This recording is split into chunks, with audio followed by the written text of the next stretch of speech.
to the republic for which it stands, one nation, under God, indivisible, with liberty and justice for all. Thank you. Aye.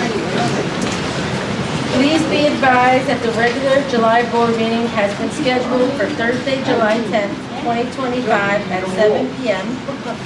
The meeting will be held in the community room of Fox Hill Gardens, 311 13th Street, Hoboken, New Jersey. Nope, that's not the Public Meetings Act. Apologies. Where's the public notice of public meetings? Yeah, you got to. Apologies. Open Public Meetings Act. Yep, it should be the last thing before your green tab. Thank you. This is a much better one. Okay, please. Take two. Okay, I would like to advise quiet, please. those present that the notice of this regular meeting of the Housing Authority of the City of Hoboken has been provided to the public in accordance with the provisions of the Open Public Meetings Act. Yeah. Notice of this regular meeting of Thursday, July 10th was given, excuse me, please. We're trying to conduct a meeting, okay? Please, thank you. Thank you so much.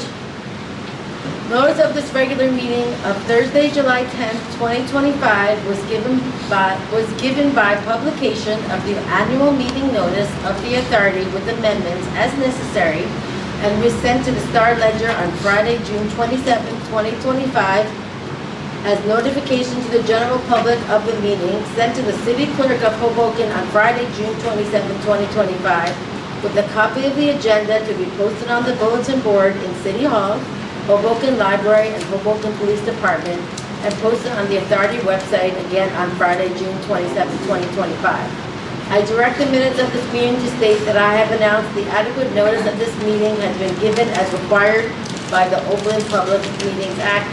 Director, roll call, please. David Edwards here, Anthony Forbes, Barbara Reyes, Jean Rodriguez. See you, Jean.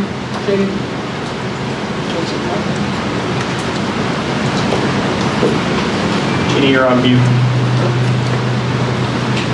You're muted there, Jeannie.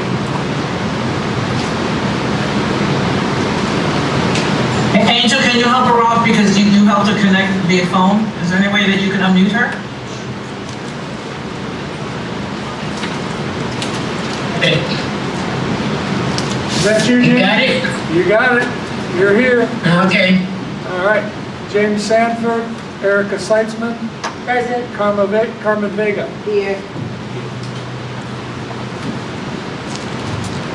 Director, before you give your report, we just want to have a few housekeeping items. To everybody in the room, thank you for your feedback and for coming out tonight. Your feedback is very important to us. Your presence is very important to us.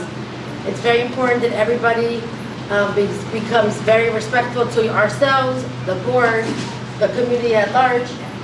For the commissioners, everybody will be able to speak for 10 minutes on a resolution. You can speak 2 times on that resolution once everybody's had a chance. Again, we just ask that everybody be respectful as possible. Thank you, Director. And that's for the commissioners. Everybody, yes. Oh, The Director, public? the public has 5 minutes. Right. The Director, the commissioners have 10 minutes on each resolution. Thank you. So time for a report. Thank you. Let's start out with George. Where's George? All right. Thank you for the lemonade. All right. Thank you for the lemonade. You work Appreciate There's it. a lot of lemonade. Thank you. So I'm giving my report now. I just wanted to thank you. George, George, I'm giving my report now. I just wanted to thank you. Oh, Thank you. okay. Okay, you get your chance in a bit. Okay, so we've got a lot. I've got a lot to go through. I'll try to keep it as brief as I can, but I do have quite a bit to go through. First, it is election season in Hoboken. We understand that, and there are a number of good friends of HHA that are running for offices in our area. Really great friends, particularly for the office of mayor of our city. I'd like to reassure all political candidates that HHA takes no position in favor of one candidate over another. We will be glad to see and we will work closely with whoever is elected. Specifically, a flyer has been distributed and posted on our website announcing what is a high-quality activity for our youth.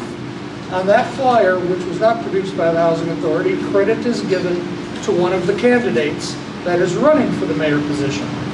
As HHA has always done, we welcome and we encourage groups, organizations, and individuals that bring positive activities to our families, young and elderly. And as we have always done, we will allow that entity to place their name on the advertisement for such an event, as long as they sponsor that event and do it. I encourage any group, organization, or individual to reach out to me and propose, organize, and sponsor events that raise the quality of life for our families. I will always give credit where credit is due. So we look forward to getting through this season with you all. I got some great news. I'm pleased to announce that I've been informed, and it came out in a press release anyway, by Mayor Bala. He called me first, that the 2025 HHA application for Community Development Block Grant funds has been approved by the city. Thanks to the mayor and the council. You guys are just tremendous, council, on what you do for us. Particularly in light of who knows whether this will be our last CDBG grant ever. So thank you. Many thanks to you all for these improvements. Specifically, these funds will be used to install security cameras in the elevators, and I made a mistake in my report, at Fox Hill, Adams, and Monroe. We will have security cameras in all of those buildings through this grant process. It will also fund much needed repairs to our boiler systems. Last year we lost no heating days, and we wish to keep it that way. So we've got some infrastructure stuff to do on our boilers. Believe it or not, winter's just around the corner. So we thank the city for cooperating with us. I don't know if I've ever been in a place that the city and the Housing Authority have such a great relationship. We have not yet experienced any ramifications from the passage of that big, beautiful bill that came through Congress. In our current public housing operating capital fund and housing choice voucher program, funding's in place through December of 2025. And that's when we start to watch very carefully. The real test will come as Congress passes an appropriations bill to see what their funding levels are for housing programs, because we don't know that yet. There was, however, some good news and some bad news in the bill. The good news is an expansion of the low-income housing tax credit program. Yay! That's going to could make a big difference for us in our redevelopment efforts, because we're going to be depending on that program, and an expansion of that is very, very welcome. But the bad news is the possible abolishment of the CDBG Community Development Block Grant Program. That's the bad news out of that bill for us so far.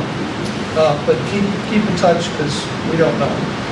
I do trust that the 4th of July holiday was a fine one for all. We did take steps to emphasize our drilling rules that stem from the Hoboken Fire Department regulations. I'd like to thank the Hoboken Fire Department and the Police Department. Collins, thank you. You guys did a great job over the holiday in assisting in this effort. Notices were distributed regarding these rules before the 4th. But I have gotten some feedback that not all residents were adequately informed. They don't feel they were adequately informed. So I've taken that to heart, and we're going to do a new public relations push on that to make sure everyone knows the rules going forward, to make sure everyone knows what we got to do. And I welcome resident input into these rules. We just can't have grilling and fires everywhere. You just can't. It's just against ordinance. So we've got to have some rules around that. Normally, any Hoboken citizen that wishes to grill must obtain a permit in advance, but we understand residents want to grill, so the Housing Authority will be taking out general permits for grilling in our designated areas, but they have to be in designated areas, but we'll take on the expense of going ahead and getting those permits and pay for those permits. We've set up 7 grilling areas on our main campuses. On our main campus, that are the only areas that grills may be used. Right? We worked with the Hoboken Fire Department on setting up safe and legal guidelines for grilling. grilling in other areas other than these areas, or in areas, and this is important, without proper safety equipment is a violation of fire department regulations. When grilling, a fire extinguisher must be present, as well as a special fireproof can for disposal of any ashes. So we're going to be helping provide that to anyone that's using those grilling areas. Gas grills are prohibited, off the chart, no gas grills. During the next month, we'll be initiating the next phase of our plan. This will include scheduled grilling times. We're going to set up a time where you call in, you get a grilling time. You, in essence, like our community rooms, get a certain time that you can go out and grill. We will provide you with a fire extinguisher. We'll provide you with the can. We'll provide you with identification. So if the fire department comes up and goes, "What are you doing?" I've reserved it for this time. Talking about getting a flag too, to show that it's yours. We will have a small fee for that. We haven't come down on the fee price yet, but it'll be a small fee because we are supplying the fire extinguishers and we are supplying the cans. I do want to note that events sponsored by resident councils, resident organizations, there will be no fee for the resident council stuff. We will still have to issue you the safety equipment, which we haven't done in the past, but there won't be a fee for those special resident events. We will be increasing the number of grills and grilling locations. I have received some comment from Fox Hill as well as others that at the senior disabled sites, the grills that we have there aren't big enough if you're going to have a major event. So we're going to work on getting expanded grilling capability at those sites. We'll be doing that over the next month. And all grilling activity will be limited from 9 a.m. to 8 p.m. 8 p.m. done. All right? Good. Thank you. We did hold our Hall of Fame event on June 19th. It was great. We inducted Eric Ortiz and Carlos Lopez into our esteemed group of heroes. Both of these gentlemen grew up in HHA and have gone on to be successful and exemplary in their professional and family lives, both. They are a credit to HHA in every way, and they give credit to HHA to say that through everything you hear about here, this was a great place to grow up, and it taught them how to be successful in life in many ways. Us and their mother, but that's another story. I encourage all to go to our website and view the video of that event. It's inspiring to hear these gentlemen get up. One is the regional manager for Domino's Pizza, just great. He's really inspiring and a very responsible position. He brought the pizza. And the other is a major manager in a construction company that does work all through New York City and New Jersey. Just exemplary people, great families. So we're really proud to say, and they say it too, they are part of the Hoboken Housing Authority. And it's an inspiration to see the great people that can come from our homes to be great successes in life. So take a look at that video if you can. The HUD required yearly inspections of each of our units is beginning next week, right? No, it's today. It began today. The HUD inspections began today. We delayed them, that's why it's confused. We asked all the residents to cooperate with that inspection. This is an inspection that's done by us, but it's required by HUD of each and every one of our units. We have begun an initiative to enforce our rules surrounding washing and drying machines and air conditioners. As we hit the summer months, air conditioning, I understand, is a major problem. It's something everyone wants, but we have found that many have not reported to management that they have washers, dryers, or air conditioners, and many are installed incorrectly, causing a safety hazard. We have done inspections and found some air conditioners and washing machines that special electrical lines have been run from the breaker panels over to that. That's very dangerous. Can't have that. So we're going to be working with you, and as we do our inspections, we're going to be paying attention to that. Last but not least, some residents, and this is this isn't here, discharge their washing machines and use water out their windows, right? So you walk by and it's coming out the windows, so please, we're cracking down on that.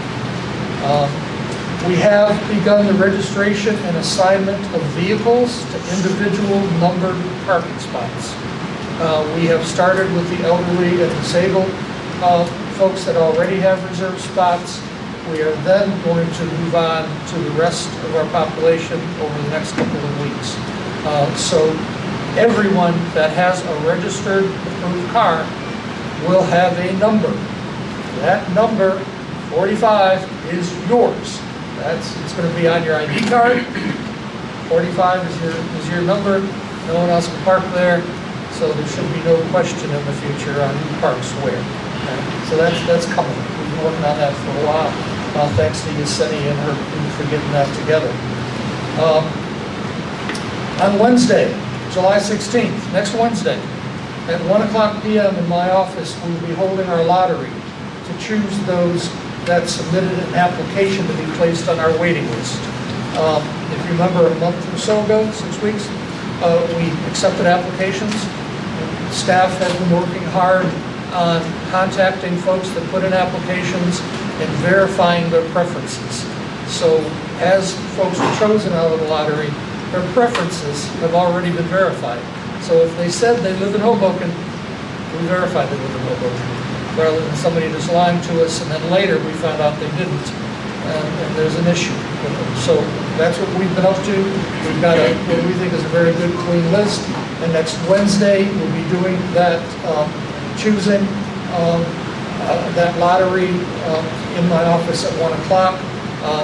Anyone's actually welcome to attend, but it's going to be really boring. It's basically a randomized computer program that the numbers get put into, and the computer goes, spits out the order. So, okay, we're done. So it's, you know, I am asking that we will have at least one board member, at least one resident council member there. I just want folks to witness it, make sure everything's done according to our policy. I will be holding my quarterly meet and greets next week, and one the week after. We'll be at Andrew Jackson and Harrison this coming Monday, Monroe Gardens and Adams Gardens on Tuesday, Fox Hill here on July 16th on Wednesday, and at CCG on Monday, July 21st. As many of you know, I go once a quarter, I meet, so come on down and say hello, and that's a great opportunity for us to go through the issues that might be unique to your development. We are almost finished developing what we're calling the Eric Lewitt Housing Authority Memorial Garden. That is in a space right next to 221 Jackson Street. Our concept there is to have that garden in the memory of Eric, but also of individuals that lived in the Housing Authority that have passed on, that their families want to memorialize. So we are going to have the ability for families to come in and ask that a plaque be made, and that plaque will be put in that garden, so you can come and you can, flowers would be a nice place to come and meditate on your loved ones and have that type of experience. So we've made it completely wheelchair accessible. We just got a couple things we got to put in the final soil, do a little final planning. It will probably be either mid-August, early September when we have the grand opening on that. So we'll be talking to you. We'll be in touch with Aaron's family and all of that to be there. I thank the board again for approving the master development agreement with RPM at the last board meeting. We have had a number of meetings with RPM as we've worked out the details and procedures of our new partnership. It's going well. We have also begun discussions with city staff on what it would take for HHA to gain control of the vacant site at 2nd and Marshall. So we're talking to the city about that process. And I did, and I would like to say that I did distribute today, and I think it's on every seat. I hope the preservation and development guiding principles that our board passed, did it get passed out to every seat? No, I'm sorry. I asked that it be.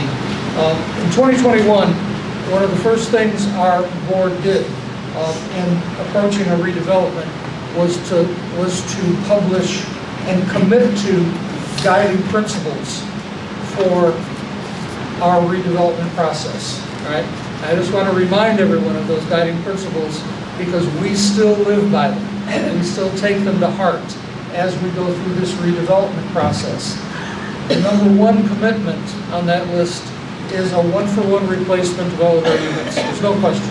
No one's going to be replaced by the Hoboken Housing Authority. If you're least compliant, you're good as we go through our redevelopment process.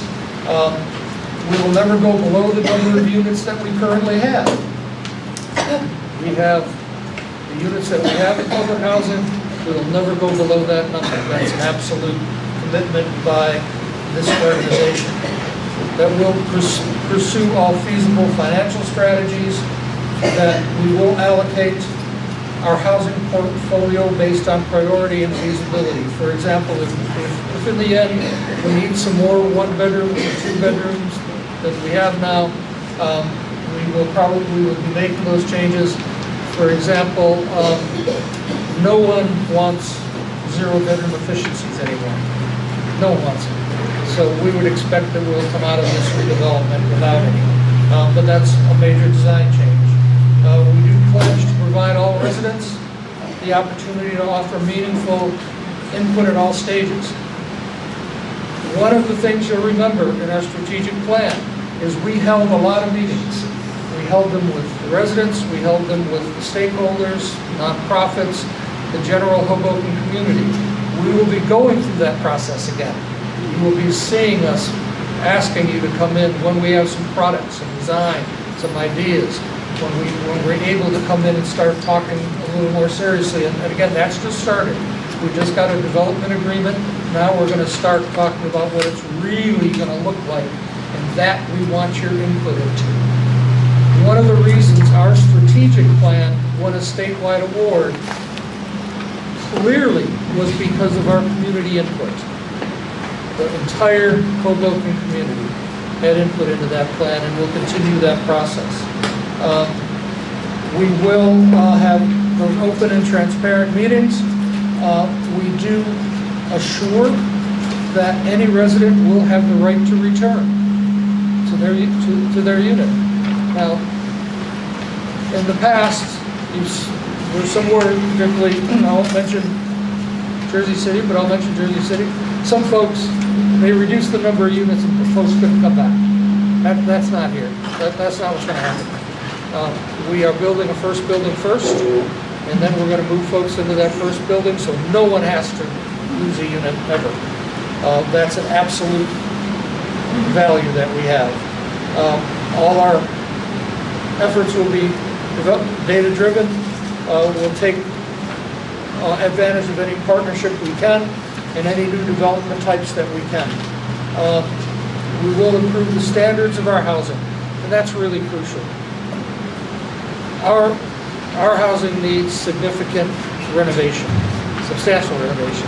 It's old. The systems, as we know, are troubling at times. We're spending a lot of money in maintenance. We're going to be able to be in a position that our new units will look like the rest of Hoboken, will feel like the rest of Hoboken, will be new, so we're not having these maintenance issues. We will partner with developers as appropriate, and we will offer new employment training and contracting opportunities for low and moderate income residents as we possibly can. This is on our website.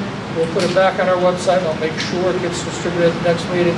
But I just want to remind everyone, as we get this news that we have a development partner, that we're starting a major step down the road of redevelopment, these are not lost. These are our commitments to our entire Hoboken Housing Authority population as we move forward, and to all of Hoboken.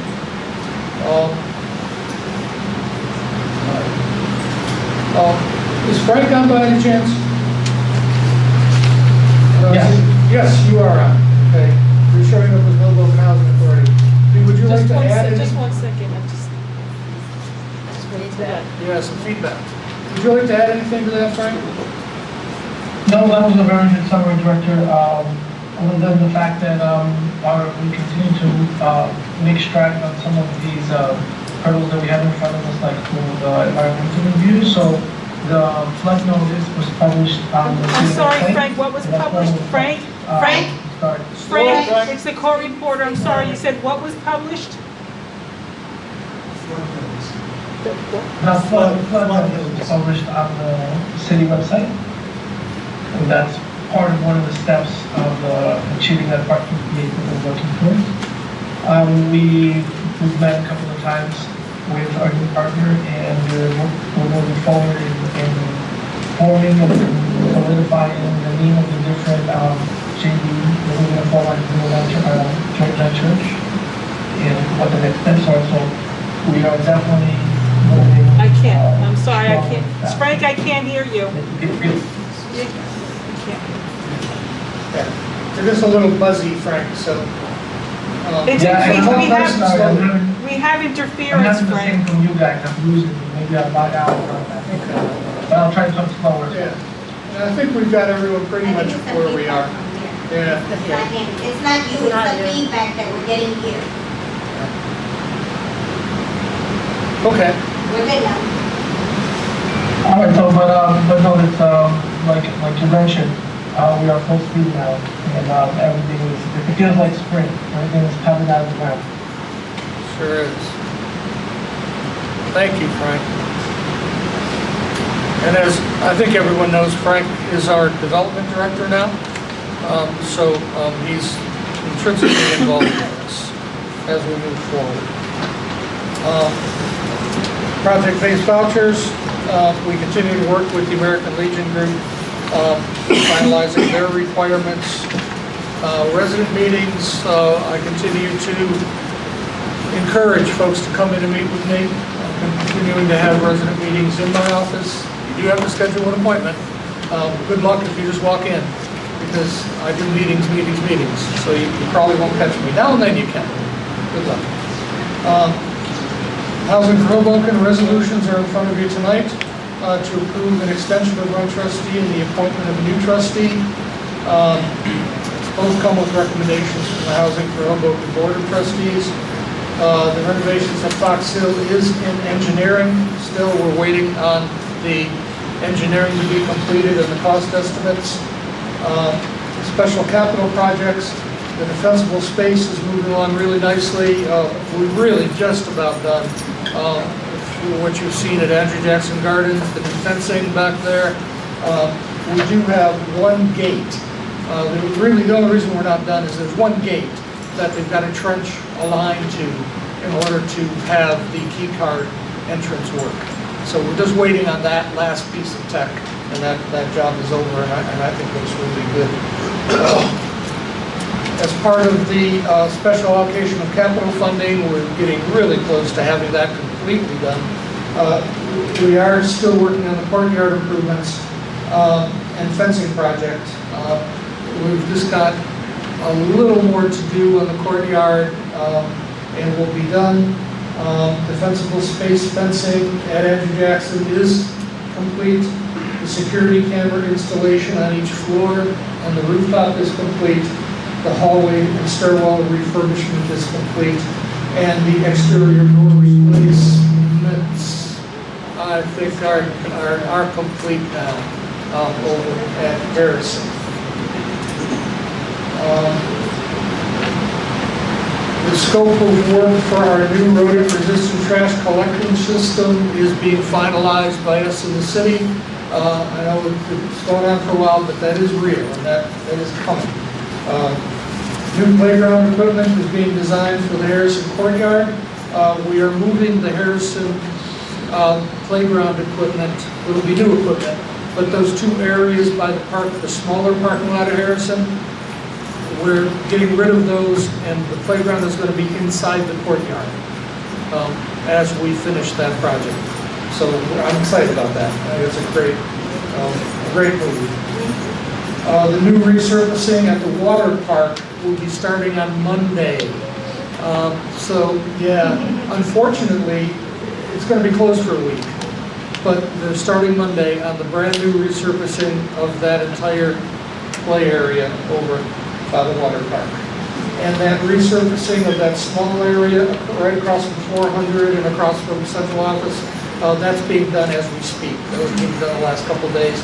That surface area has been a problem for quite a while. Management's been working on the wait list opening and parking initiatives, and has begun our program to address the issue of dogs on our site. If anyone who has an animal hasn't gotten back to us and register that animal, please do as soon as you can. We're cross-indexing with city licenses, and we're going to be talking to you if you don't have a registered animal or have more than one. Ms. Villafane, would you like to, are you hiding someplace? Yesenia is hiding up there. Hey, Yesenia. I think I put first on my report that you and Matt would update us on court actions that are in progress. So you guys want to take it from here a little bit on what you've been doing on court actions? You want me to? You want me to start with anything you want to? Yes. Okay, so we have 12 warrants for removal requested that are pending. We're just waiting for the court to assign a court officer to serve those. Hopefully that should be sometime very soon. Those are the ones where people had court-sanctioned agreements and have violated them. Housing Authority still tried to work with them even after the agreements were violated with no success. So now it's to the point where warrants of removal have been requested. Also, we are just finalizing, I think it should be tomorrow, another round of non-payment complaints, which should be 18 non-payment complaints that will be filed. And the goal going forward is that there will be a similar group of somewhere between 10 and 20, probably closer to 15 every month, essentially, and the Housing Authority will be going to court for non-payment complaints once a month is the goal going forward. And then the other thing I'll mention, which is not actually something that's filed in court, is we've gone over recently, and in the next week or two, residents will start seeing some notices to quit for lease violations, whether they be criminal activities policy violations or for situations where there were notices to cease issued and the residents have not complied with them. So commissioners, you may start getting some questions about those, hearing about those. And the way, just very quickly, notice to quit will be issued. You have to give at least a full lease period, which in our case is a month. So they would be effective as of, if they're issued by the end of July, they would be effective where the residents would have to vacate by September 1st. If they do not, the complaint would be filed. And in a lot of these cases, I think there are instances where the Housing Authority is not going to be in a position to make a deal because these are some of the more serious pending matters. So you may have people coming to you. If they do, that's why. And you can refer them to Yesenia, who I'm sure will check with them. And Yesenia, now I'll turn it over to you. I would just like to add that if we have any residents who have a balance, we encourage them to come to our office and enter a repayment. Or see your manager, talk to your manager, and enter a repayment plan so that we don't have to go to court before you're sent to court. Okay. And I'll just point out, Yesenia, that's a good point. With, I think it's at least 5, maybe 6 off the top of my head, of the tenants who are about to have a non-payment complaint. They are individuals who have already come and talked to the authority, met by Zoom, and we have the framework of a repayment agreement. It's just a matter of getting it filed in the court so that the agreement can be filed in the court, which would make it enforceable by the court. And the Housing Authority, in almost every case, I'm not going to say every case, because there could be other extenuating circumstances, would be willing to do the same with any other resident. So if there's an issue where you have a balance, the Housing Authority, in most cases, will try and work with you, potentially even to avoid going on the day of court. I'd just like to emphasize, before I think Commissioner Edwards has a question, just again, that by the time we get to the point that Attorney Fitzpatrick was talking about, where we're getting a warrant of removal and we're going to actually, in parlance, evict somebody, lock their door, we've worked with them on offering a repayment agreement, entered a repayment agreement.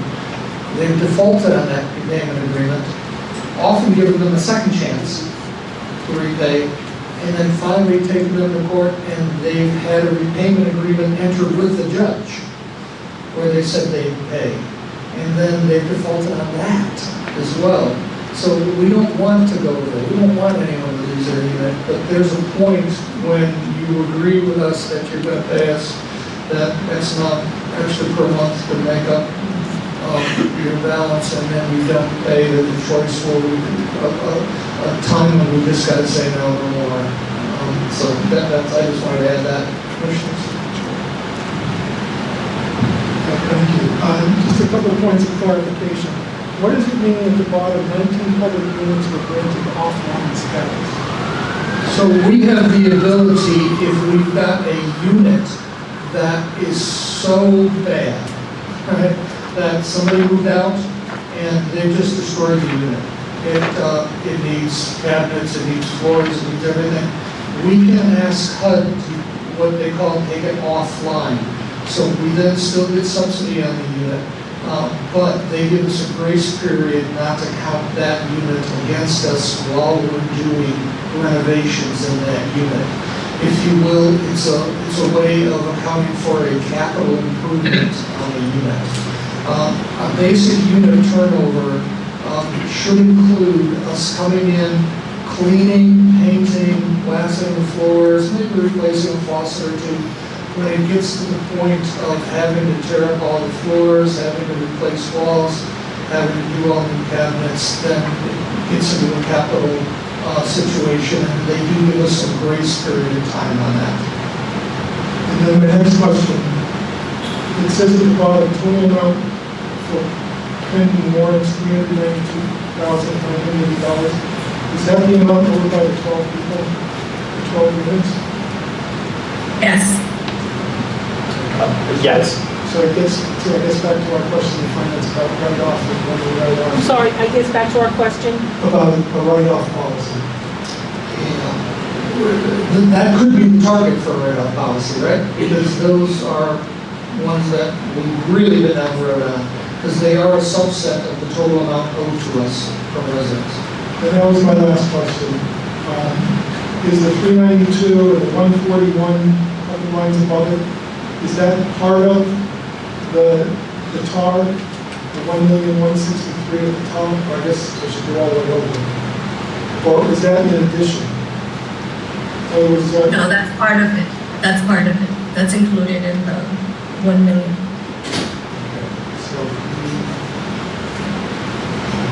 Great, thank you. And if I can, just because the commissioner asked a question that raised something. Even if someone, there is a warrant issued against someone, they are about to be locked out, if they pay everything owed, the court says they still will be allowed to stay. So even if someone has gotten to the point of a warrant being issued, lockout scheduled, if they pay every dollar owed, they will be allowed to stay. Now, in this case, these are some of the more serious instances, so those balances are quite high. So the likelihood that that's going to happen, unfortunately, not very high. But in general, even when a warrant has been issued and a lockout has been scheduled, sometimes even when a lockout has been performed, the residents still have 3 days to pay everything owed. And if they do, it will be allowed back in, the case will be dismissed. And happily allowed back in. Correct, and that's why I'm raising it. It still is one last chance, essentially.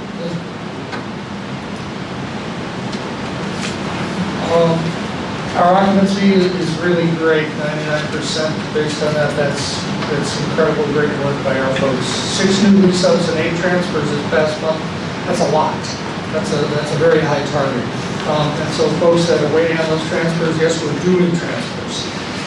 But there's only so many units we have at a time, and we divide those up between our lease ups and our transfers. Regarding extermination, I will repeat, it's essential that our extermination crew be able to get into every unit every month. We're aware and we're doubling our efforts on increasing our efforts against the rodent problem. We're actually having another specialist come in this month to do a whole new angle on our rodent problem. So we're kind of doubling up on our experts on that. And we're also meeting with the city to see what we can do in tandem with them. We have increased our routine cleaning and even more vigilant access on closing places in our basements. Our units are so old, those things get up any hole and go up the walls, and we hate it as much as you do, folks. It's a constant fight, and we'll continue to fight that fight. We are continuing to accept applications for any part-time building maintenance workers and any full-time mechanics. Plumbing skills are a plus for us. Please call in your manager's office. I do some reports on our elevator report. Our extermination report is attached to my report here. I should note that also 300 Marshall is getting a new compactor replacement this week. Yeah, it should be in this week. So. Well, the equipment will be in this week. It may be a couple days into next week before it's fully installed. And we continue to work on our special emergency repairs. Our operating budget actual statement through January 31st is attached. Did I get my dates wrong? Yeah, I did. Yeah, it's April 3rd. I did. It's through April 31st, and they were reviewed at our June financial committee. So I made a mistake in my report here, but it's through April 31st, and it was reviewed at the June finance committee. We also had a draft audit that was reviewed at the finance committee, and we decided that we want to go back over some figures with the auditor, take a look at some additional information. So we expect to have that back to the board in August. And special thanks to Commissioner Reyes for that work. In addition, finance is working on procurement committee budgets and professional service contracts, the housing choice voucher budgets, etc. We still have a modernization coordinator position open and a Section 8 housing choice voucher supervisor. In the middle of everything else, I think Yesenia and I are just trying to get through a couple more interviews. And then we'll be ready, we hope, very soon. Right, Yesenia? Yes. Yes, it says. I did attend, under resident services, I did attend a special Fox Hill meeting here on June 26th. The resident council here called a special meeting, and we're in the resident council, which is great here. I would like to thank the resident council for being proactive in expressing their concerns and open that opportunity up to this council and any other one at any time. We're glad to come out and address your returns, your concerns. You know, I have that 3-month schedule where I come out, but you want to see me in between? Great. You know, and invite whoever you want. It's your meeting, right? And at that meeting, a number of people were involved. Some of the council people were invited. Was our meeting, but it's good. We did kind of go over that good news that if you look at our prior meetings at Fox Hill, the residents have asked for painting of this entire interior of the building. It's in front of the board tonight to approve that painting contract of the entire building, right? They've asked for cameras in the elevators. Thank you, city. We've got cameras coming for the elevators. They asked for the floors to be done. On Monday, they're going to be starting the floors on Monday. We've entered into contract for all of our elderly stable buildings for them to go through once every 3 months, strip and wax all the floors. Okay? So that's going to be not just this time, right? And that's important to me, not just now. This is going to be something that happens, so we don't have to be here a year from now saying, oh yeah, you came in a year ago, but now it's a mess again, right? So we've got a contract with the company to come in for that entire year, and I think it's really good for a year. So I'm excited to say that, folks. And Adams and Monroe.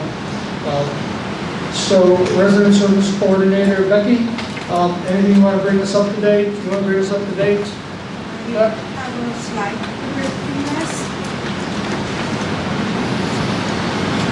What? Slide.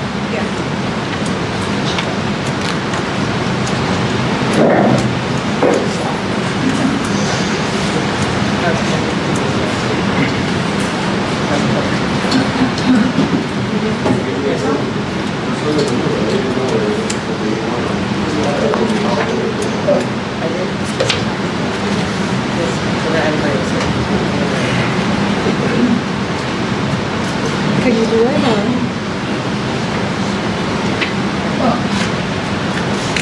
Apologies, we're just getting the slides for the company. He has his own minutes on the I don't know if it's here.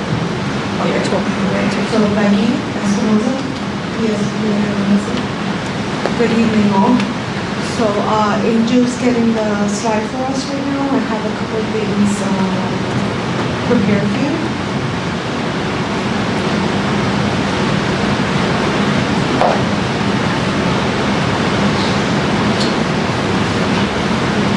So in the meantime, how old is Junior now? Oh, my son is 10 months old. 10 months. He's very into Miss Rachel right now. Director, may I for a second, after, before? What's that? I just wanted to make note that as of, can I do it? At 7:08, the chair arrived, and please for the record note that Ms. Reyes and Mr. Sanford are now in the meeting. Thank you. The meeting goes back to Chair Reyes.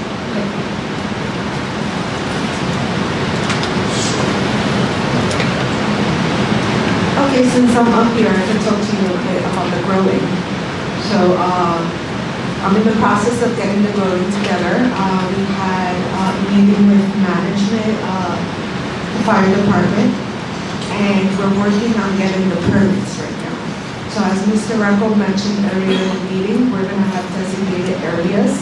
We're going to have fireproof disposal cans for the coal, fire extinguishers, flags, really big barbecue flags, so that cops and the police and the firemen can see from afar, okay, these people have a permit. And if they want to go even further and ask them to see the permit, we're also going to provide identification for that. It's really important that we get the housing control and we have it done safely. All right, so the slide is ready.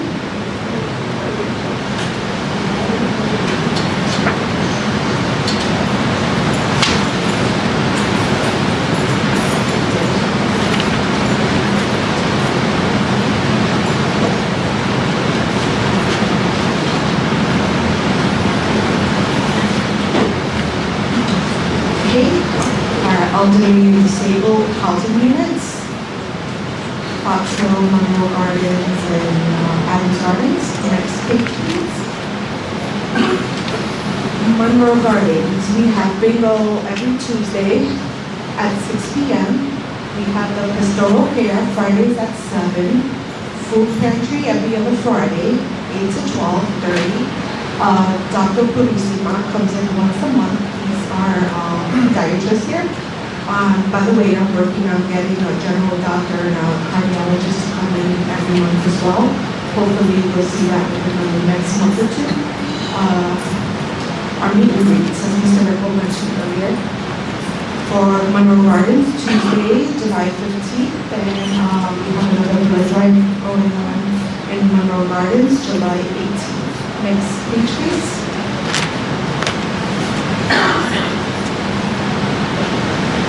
Adams Gardens, we have bingo every Monday and Thursday at 6 p.m. Monthly birthday celebrations at the end of the month.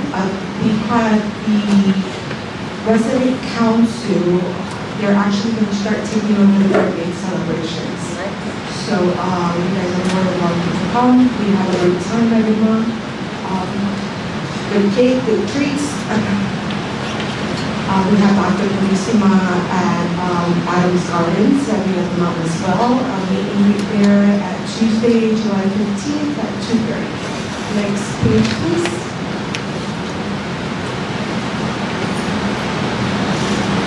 Box Hill Gardens. Bingo Wednesdays at 7. Pastoral Care Saturdays 6:30. Monthly birthday celebrations at the end of every month. Dr. Carissima every other month as well. Movie nights. Just would like to mention that they were able to get screen TV donated a projector. So we're really excited about that. Their first viewing, I believe, is this Friday. George? Yeah. This Friday is the first time? Yeah, use the new screen? And that was donated. So I just want to... That will be outdoors. Outdoors, under the stars. Movies under the stars. Okay. Family housing units. Next page, please.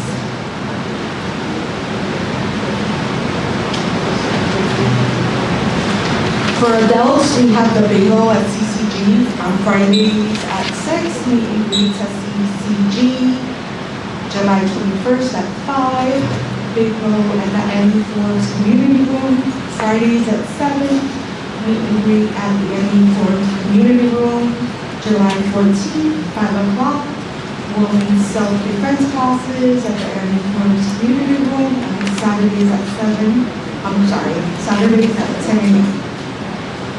Today, we had the 5th annual Goya giveaway, food giveaway.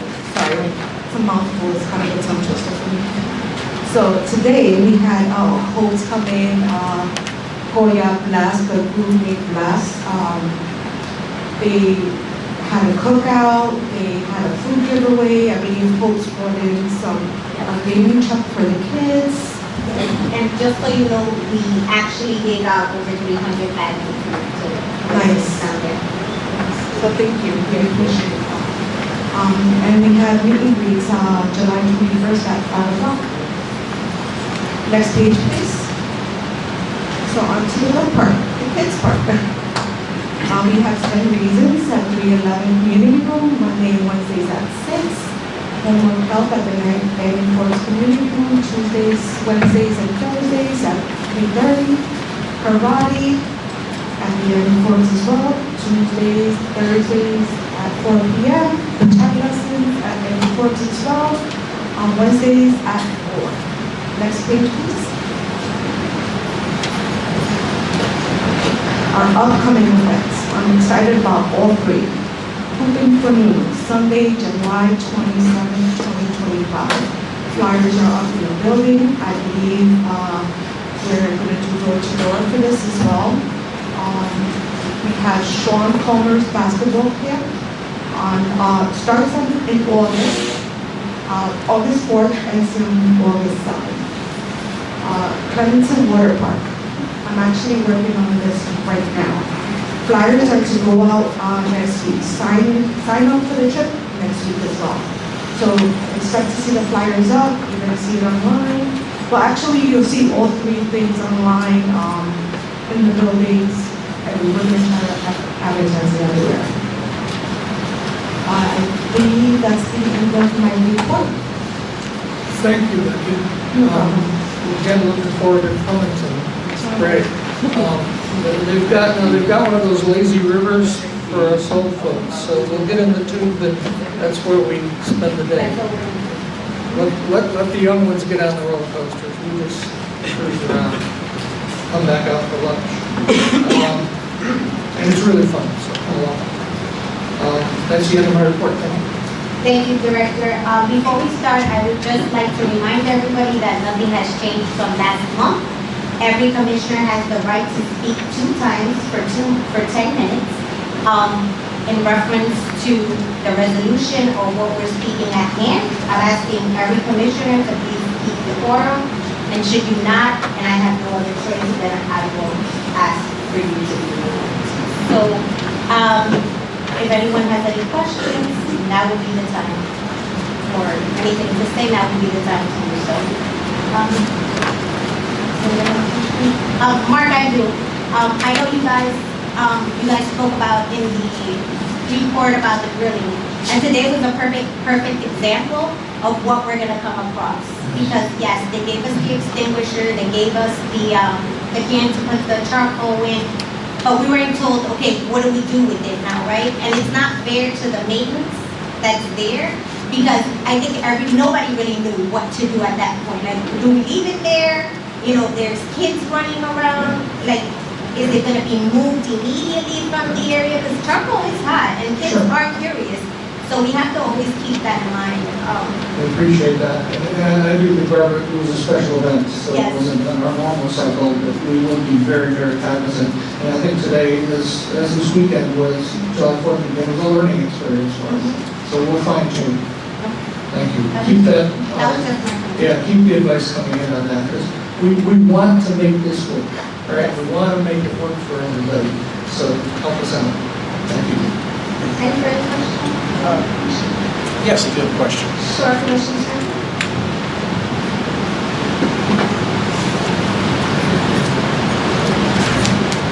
Madam Chair, at this time, would you relinquish the leadership of the... I'm sorry, I'm Yeah, just this is having a not- copy yeah. of you, yeah. I got, would you relinquish, I didn't hear. Madam Chair, Is that better? Madam Chair, would you relinquish leadership of the meeting to the Vice Chair? Madam Chair, as a point of order, I have here your financial disclosure statement for the year 2025.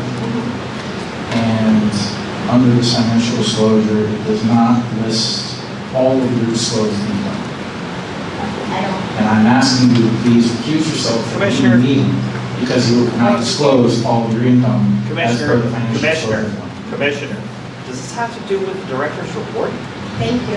I mean, Yes. directly to do with the director's report, not some loose This is- tangential connection that you've dreamed up. Is it directly related to the director's report? It is not directly related to the... Then this is not the Counsel. appropriate time to have This this is not the discussion. Counsel, you're interrupting. This could be Counsel. taken up in new business. Counsel. Thank you. I am, because you're violating Robert's rules which govern this meeting. The chair asked questions. If she had questions... Questions pertaining to what was at hand. And what was at hand was the director's report. I thought what you were just talking about were these rules that we're talking about as to how the meeting is going to be run. You had just said... No, that was just an announcement. That was just... And that announcement was actually told Well, previously. that is to what... That announcement, well, that's not what's at hand, actually. So, if you have that question, we can leave that for new business at the end of the meeting. But do you have any questions pertaining to the director's report? Yes, I do. Okay, thank you. So just be reminded that you can speak twice for 10 minutes each time. 10 minutes in the aggregate. Thank you. I'm sorry, 10 minutes in the aggregate.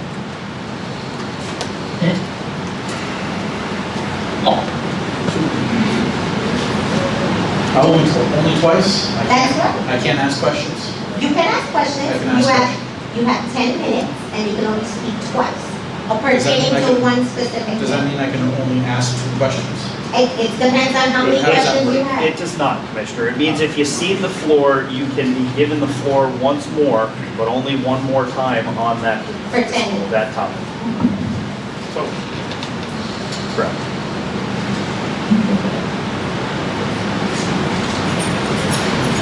Director Recco, during your remarks, I made notes here at 7:21 p.m. today and at 7:22 p.m. today. You brought up the RPM redevelopment resolution, and you also brought up the guiding principles that were passed sometime in 2021. Correct.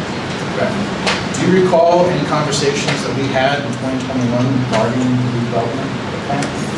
Director, is this part of, I'm sorry, Commissioner, is this part of the director's report? It is. It is not.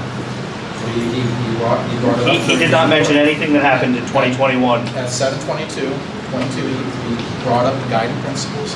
He said directly on the record that we had voted on this in Which is correct. 2021. The board voted on them. Do you have a question Yes. about that? Well, If you have a question about that, it's appropriate. Otherwise, you're relitigating a previous resolution from years ago, which again, is in violation of Robert's rules. Do you think Robert's Rules of Order is going to save you? Come on. I think Robert's Rules of Order controls under the bylaws of You're this trying body. to trip me up. The director brought No, up. I'm trying to get you to discuss things at the appropriate time. You're trying to get me to say what you want me to say. I'm trying to get you to Okay, just excuse me, I'm just gonna ask for the back and forth, your time is running out, if you have a question, please ask. Well, you had 10 minutes, when I relinquish the floor to you, your 10 minutes. My time hasn't even begun. Yes, it has. I'm trying to ask I'm a just question. It suggesting- has, we're down to 8 and 22 All right, seconds. well. I'm just suggesting Thank you you. save these for new business because they don't deal with the topic at hand. Thank you. Anything else? Director Echo. The RPM development. Now, I was removed from that meeting. I was unable to ask questions and vote at that meeting. So, what due diligence, if any, did you perform on RPM development to determine whether there were any potential conflicts of interest with members of the Housing Authority and RPM development? So we had a selection committee that turned this group inside out. And that recommendation was brought to this board from that selection committee that did an intensive selection procedure. I'm sorry, in a second. Did an intensive selection procedure for that development. Can you describe that intensive selection procedure? What did this development committee do? They did interviews, they looked at their history, they looked at their past experiences.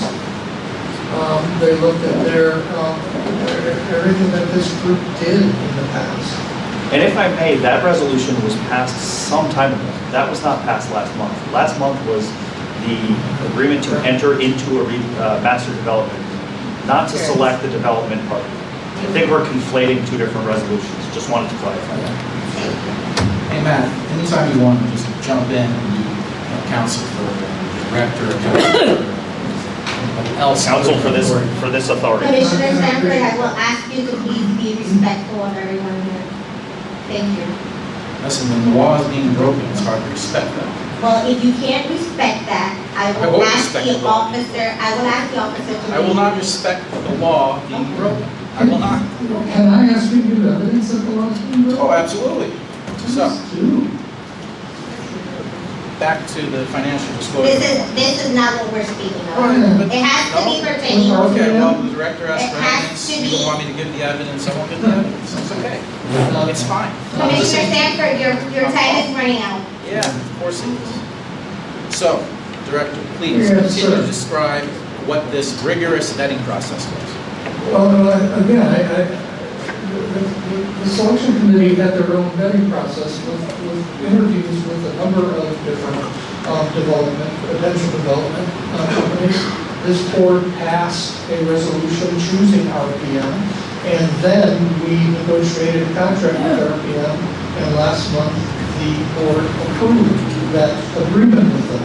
So the past history of exactly what that selection committee did is kind of 2 years old, year and a half old. I'd have to take a look at very specifics of what they did and what they did not do. Now, within the awards of these contracts for redevelopment, there is the amended procurement process that this board is also, of which it is your job to enforce that amended procurement process. Isn't that correct? Yes. So, what did you do specifically under the amended procurement process to vet all of these potential vendors? I made sure that the procurement process was followed to the letter, sir. Did you review any financial disclosure forms? Personally, I rely on my accounting department and the committee to review those. Did you review any political contribution forms for state or federal? I'm sorry, any political, Did you review any contribution forms for state or federal? So allow me to say and make the point that as an executive director, I often delegate duties to either selection committees or to staff. And if you're trying to trip me up and say, did I personally make calls and did I personally do that. I'm not too sure where you're going with that, because you're saying you all the time. The Housing Authority did do that, and I do represent the Housing Authority, and we did vet this development very thoroughly. Then to whom did you delegate responsibility to review political contribution forms for state and federal office? Well, that would have been done by our attorneys. Your attorney, the attorneys. Which attorneys for the record? We have plenty of attorneys. Fitzpatrick Law. And did those attorneys also review the financial disclosure forms for members of the board and employees of the housing authority?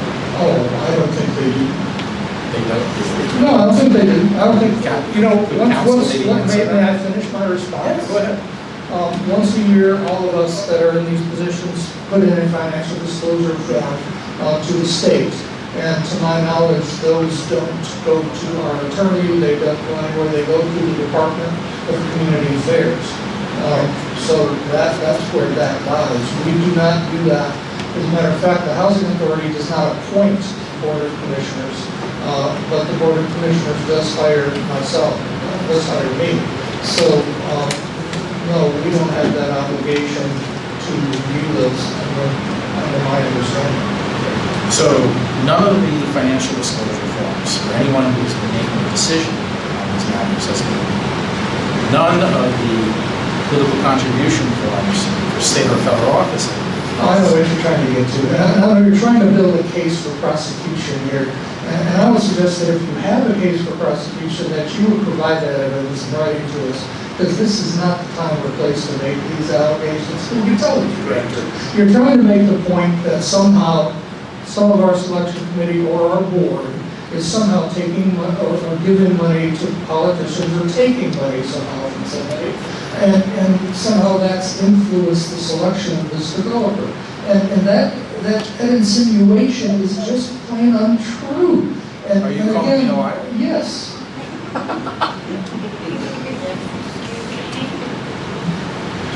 Well, because it's been 2 years we've been going through this, that you've been saying somehow I'm dishonest, we're dishonest, but you never come up with any proof. all right, well, I have provided that proof to Harold and Matt Fitzpatrick.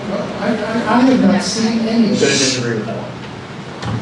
That is, well, I have received correspondence from Harold Fitzpatrick that I believe was words to the effect of no action has been taken in response to the evidence I provided. Perhaps you could clarify. You've been told repeatedly to provide evidence to the proper authority, and you refuse to do so because that allows you to sit here and conduct this little charade every month. That is entirely false. I've given you the Office of Inspector General phone number. I've given you the phone numbers to HUD. It's easy to do this if you've got evidence, so you can bring it. Director, counsel, that's what I'm responsible for. The question before you is what are you responsible for? And why have you not reviewed This is your second question on the same topic. Your insinuation. That might be a liar. I have every right to. You use those terms. You use those terms.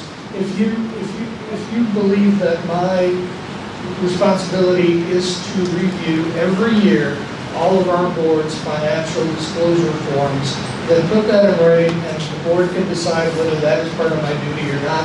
I say it's not part of my duty, it never has been, and we'll take it. So it's not part of your duty. So is it your duty to investigate commissioners? This has nothing to do with what's at hand, Commissioner. It has absolutely to do with the answer. It has nothing to do with RPM. Your question that you're asking was pertaining, when we started, was pertaining to RPM, the contract, and what was done to choose him. That's what it's starting, and what you're doing is you're derailing again into something else so that we can continue to go elsewhere. Stick to the question, and that's it. I'm sure. If the board is not properly informed as to all of the information, it is easy to mislead the board. The fact that the director or none of his designated staff of this redevelopment committee have done basic reviews on financial disclosure forms or political contribution forms should be concerning, not just to me, but the entire board. That is the link that I am attempting to establish. I hope that helps you to understand why I'm asking these questions. So back to the question before the director, is it your responsibility to investigate commissioners? Again, if there were a valid concern brought to me with evidence that there was misbehavior by a commissioner, I would move it over to the proper authorities. That would be my move on an allegation against any commissioner that was here. If you've got a proof that one of our commissioners is taking kickbacks or doing something, bring that evidence. Or bring that evidence to the HUD Inspector General. They'd be more than happy to accept it. Or give it to me. I'd be more than happy to accept it. But once again, I have not gotten anything from you except accusations and this type of performance at these meetings. That you leave this insinuation out there that somehow our board and our selection committee, which was a very, very august committee, was doing something illegal. That's just negative, and it does nothing for this organization.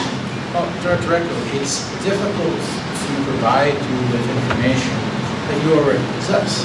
No, it's not. You yourself have contributed money to former Commissioner Councilman Russo. I'm allowed. How has that affected the redevelopment process? I am allowed under the law to contribute to political campaigns. Again, how does this go back to the party? It hasn't affected in one way or the other, and I have a clear legal opinion on that. So that's the end of the issue. Legal opinion from who? From our attorneys. What was that legal opinion? I don't have it in front of me. This is not, again, we are off track once again.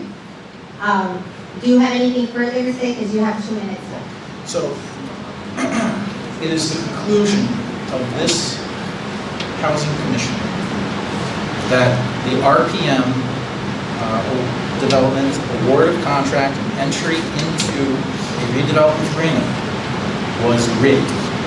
This bid was rigged from the start. And it is my duty to report to the board that this bid has been rigged. I tried to warn all of you in writing that this bid is rigged. That is just not true, and again, may I finish?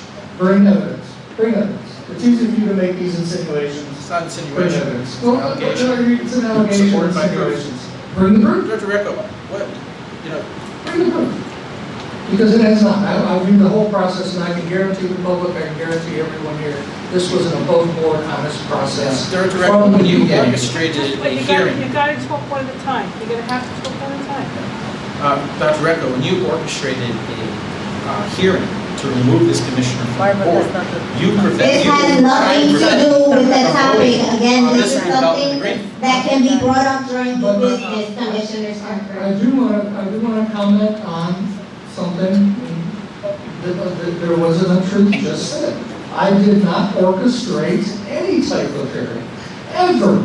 And again, for you to make this type of comment is just uncalled for from a commissioner that's supposed to be a professional. Did you testify under oath at a hearing to Again, remove this commissioner I from the will board? say that this has nothing to do with what we're speaking about. Either you stay on the topic or we're moving on. I would like to say real quickly and then move on. I was called into a hearing. It wasn't my hearing. I didn't call the hearing. I didn't run the hearing. I was called to testify at a hearing. That is all that I know. Thank you. Do you recall during your testimony Okay, moving that you forward, investigated this commissioner? are there any further commissioners who may Why have haven't you any investigated questions? any of the other commissioners? Okay, Commissioner Sanford, the floor is yours. You mean Seisman? Thank you, Madam Chair. Can we talk about a little bit about the organizations, the funding, if we have any, or in the local organizations, hopes? I'm not sure if the funding is still going to be there, hopes, anybody else for rental assistance? And explain what we've been doing the last, since 2020. When there's money available, we are trying to assist. Correct. I'm not sure if there's any more available. Last month, we weren't sure, we were checking into it.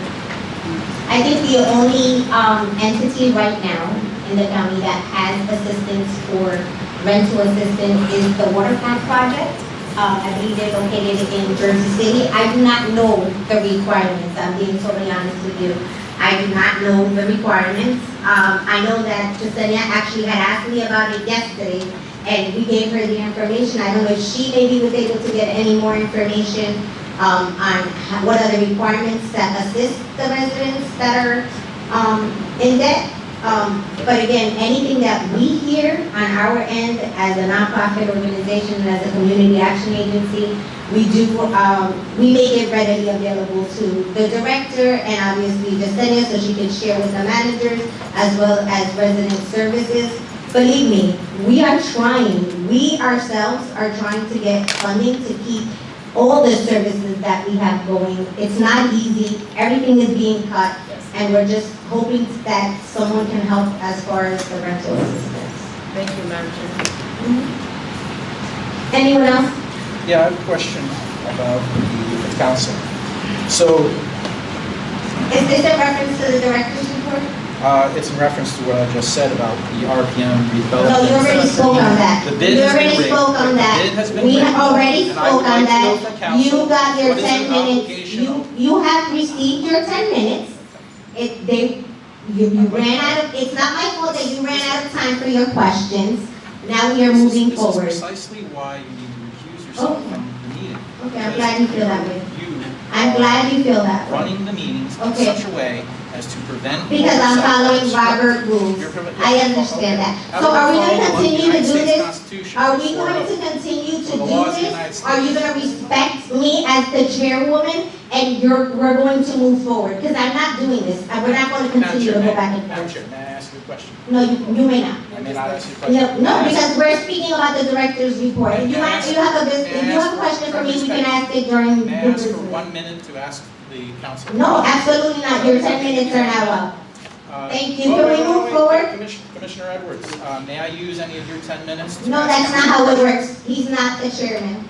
Well, everybody gets the. Okay, he's not the 10 minutes. chairman. I'm asking. No, Is there any and I'm saying, no, that's not how we're running the meeting. commissioner willing to give me 1 minute? Commissioner Sanford, I'm going to ask you one more time to please be respectful of what I said. You were clearly given your 10 minutes. You were clearly given your 10 minutes. I told you they are done. That is it. Yes, it was time. When did it Give start? me the timer, I'll do it. When We did have a it timer start? right here. Listen, it's done. This is a You heard record, it. right? When did it You start? heard I'll it. be the It started when you spoke. When you spoke. That's when, okay. Is there any commissioner who would give me 1 minute to ask a question of council? That's not Robert's rules. That's not Robert's rules. I can. Okay, so moving forward, Commissioner Sanford, I am asking you, I am begging you, please keep the quorum. I do not want to remove you from this meeting. You have every right to be here, and you have every right to make the same decisions that every commissioner here has. So I am begging you, just follow the rules. You were given your ample time to ask your questions. In the future, I would suggest that you write your questions down so you don't use your 10 minutes asking questions that you really don't want to ask maybe or don't know how to ask. So do your homework first, come with your questions, and then your 10 minutes will be more than enough so that everyone can answer them. Madam Chair, point of order. Did you stop the timer every time? Yes, I did. Did you stop? Wait, Absolutely, I did. I didn't miss my question. Every time the director spoke and every time Matt spoke to you, the timer was stopped. Really? Did you Yes, announce it? absolutely I did. I did it on my phone. Did you hear You're it? sure about that? I'm absolutely sure. And I'm not going back and forth with you. Again, I'm going to ask you one more time, Commissioner Sanford. Stop raising your voice. Either we're going to move forward, if we are going to move forward, or I am going to ask for you to be removed. Go ahead. Okay. All right, so moving forward. Go ahead. It's different when a Moving person's forward. physically here, isn't it? No, it's not. Absolutely not. You're Can welcome we to move try. forward? You're welcome. Are to there try. any other questions from the commissioners? No? Yeah, Do you I have have a any, question. I have a Commissioner question. Vega? Your time is up already. No? Public portion, Barbara. Okay, so moving on to public portion, I would just like to remind the public that you guys have 5 minutes to speak. I have the time. Yes, you have 5 minutes to speak. I will ask that, just remember that it's not a back and forth. The director will take your questions and get back to you later if he needs to answer you back. And so the first person would be George Boudier. And again, please be respectful of all employees and commissioners. Thank you. Want that hat, George? I have your name, please? Yes, my name is Jorge Muriel, that's Deutsch in English. Want me to spell it? Please. Jorgemuriel. Just speak into that. Okay, I want to thank you all for coming, the commissioners. I see a lot of happy faces here today. And for those that are at home, okay, we had this big situation here on Friday where they had to call the cops. The cops came, started talking with the person that called the cops, right? And this individual that don't live in the building started interrupting the cop with the lady that called. They were throwing fire with the fireworks hit all the way up to my floor, which one of them exploded on one of my plants. And there's balconies that has mattresses, sofas. If this would have gone in that balcony, there would have been a fire. But the most important thing is that when the cops came, instead of asking for ID for the people that are drinking outside, they did nothing. All they did is start talking with them and chit-chatting with them instead of going to the issue and getting a police report. When the police comes to a building, they should ask for ID, even if you're in the building or in the parking lot out front, which they did. And that could come into a very big problem with the tenant that called the cops. He's not supposed to interfere in conversations with the police officers. They came in on bicycles, they didn't make the report, I think. They didn't issue them summons for drinking and being drunk in public. So if you could at least talk to them for us, we will appreciate that. And we got people here that are witnesses to what happened. And I want to thank you all too for the things that we're going to get started on Monday with the stripping. And I hope the tenants, it starts at 9 o'clock, start from the 10th floor down. When they start your floor, make sure that day you do your groceries early and try not to go up and down in the elevators, because we need them to get the job done the sooner the better. Okay? That's it. Thank you, Mr. Muriel. Mr. Ortiz? Ortiz?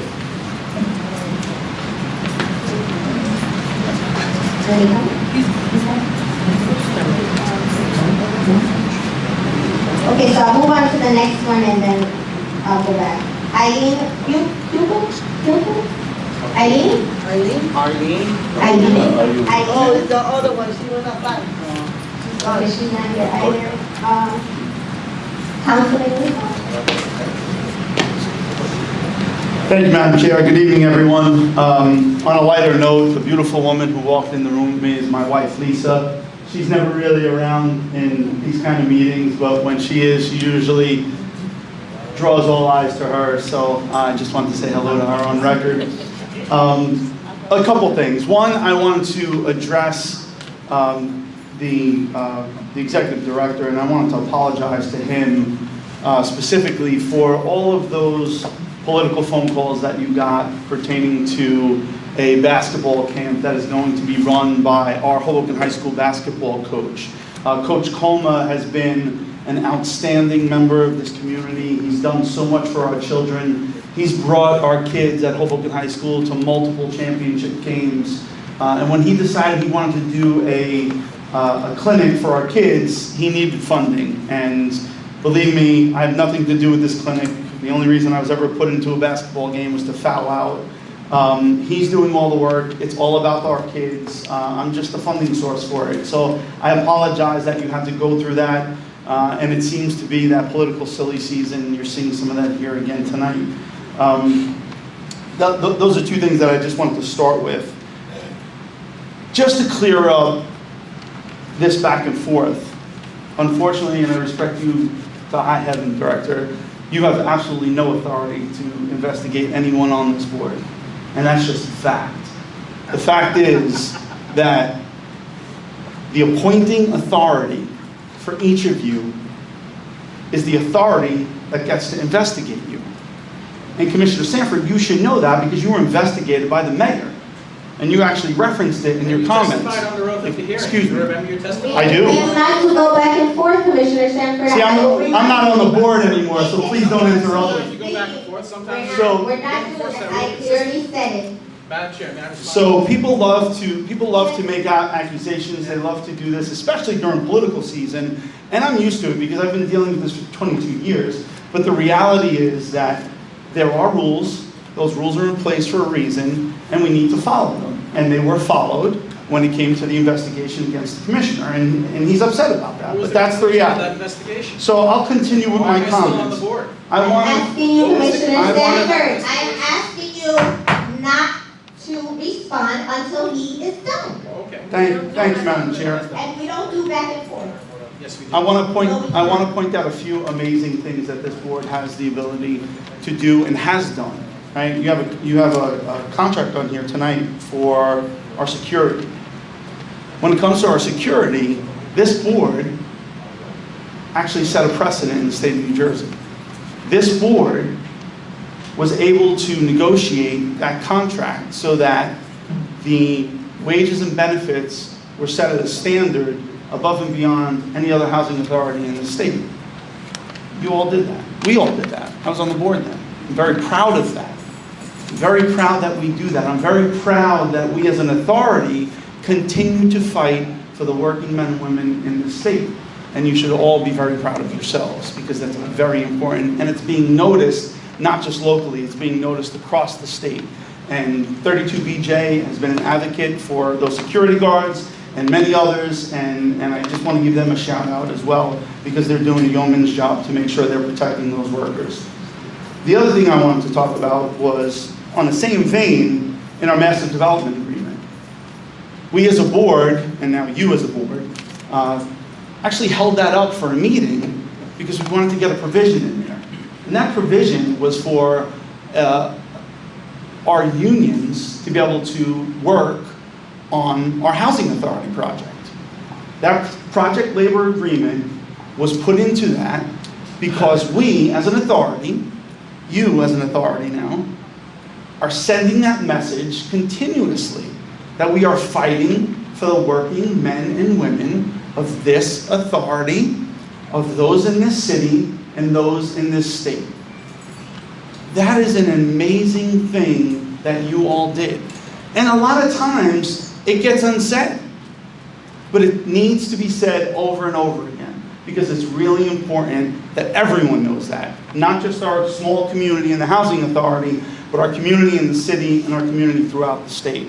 Those are really, really important things. And finally, the BSE&G site. BSE&G site is that secondary site that we've been talking about, and we're working very hard to make sure we acquire that for the housing authority. That process is ongoing. We on the council will fight as much as we can to make sure that's done in a way that benefits the residents of the housing authority in its most extreme capacity. We want to make sure that our residents have the ability to live in that standard of housing that you spoke about, Director, because that standard of housing is what we all deserve, not just those who live in $1 million condo, not just those who I fight for every day that work in that middle class. Even those who are on the lowest of the socioeconomic scale, they deserve that same standard of housing across the board.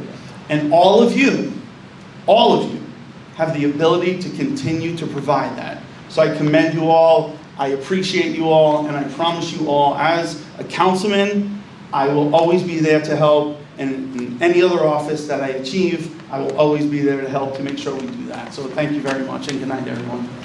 Okay. I'm going to respond now. You said I could respond? No. So, there was an investigation. Take my wife on a date. Good night, everyone. There was a wrongful investigation perpetrated by this board, the executive director, and members of his staff to prevent me from voting on redevelopment matters. This board refuses to exonerate me from that investigation. I've been exonerated by that investigation. Those charges were restated in their entirety, and you continue to maliciously we could fully damage my talk about reputation. this in new business. continue. Thank you. Madam Chair, The next what was the person- outcome of the investigation? The next Madam Chair, what was the person, outcome the of the next investigation? person to Director. speak is Eileen McNeary. Come on, what are you hiding? Eileen McNeary. We're not hiding anything, it was the mayor's investigation. Okay, what was the result? Ask Go on. Wait. Ask him. I Okay, remember. guys. Thank you. Are you okay? Ms. Eileen? I just want to, he repeated, but I want to tell you, I was out here Friday, and I go to dialysis, and I got one kidney, all right? I have no one to stick up for me because I lost 4 boys and 2 girls, all right? All I want to say is, if you get rules, they should recommend and listen to what the rules say on the paper. They sit outside smoking. I asked them nice, I'm on dialysis, could you move? No, go sit on the Lord's building. This is the devil's building, the devil's bench. This is ridiculous that I come from dialysis, I can't walk, I sit down, and all of a sudden they come over, lighting cigarette after cigarette. It says by the flag, no smoking. They sit there and they smoke cigarette after cigarette. They bring the dogs out, they poop on the side, they don't pick it up. And then they say, we're allowed to have 2, 3 dogs. If the paper says 1 dog, that's what you should have. I'm tired of sitting outside telling me, go upstairs and live in your apartment. I'm here 28 years. When I moved here, the building was beautiful. Now, it's going downhill, and they don't respect nobody, and they sit out here, and all they do is talk about people, but they don't talk at a meeting. They should come and tell what's going on. I mean, I'm tired of being told, oh, we're going to threaten you. If I had my sons here, they wouldn't threaten me. Believe me, because my kids stuck up for me. And I'm tired of being outside telling me, go upstairs, don't go sit in the back. I can't sit in the back because of the sun. But I shouldn't be told where to sit. If that bench is supposed to be taken out, take them out and let them hang out somewhere else.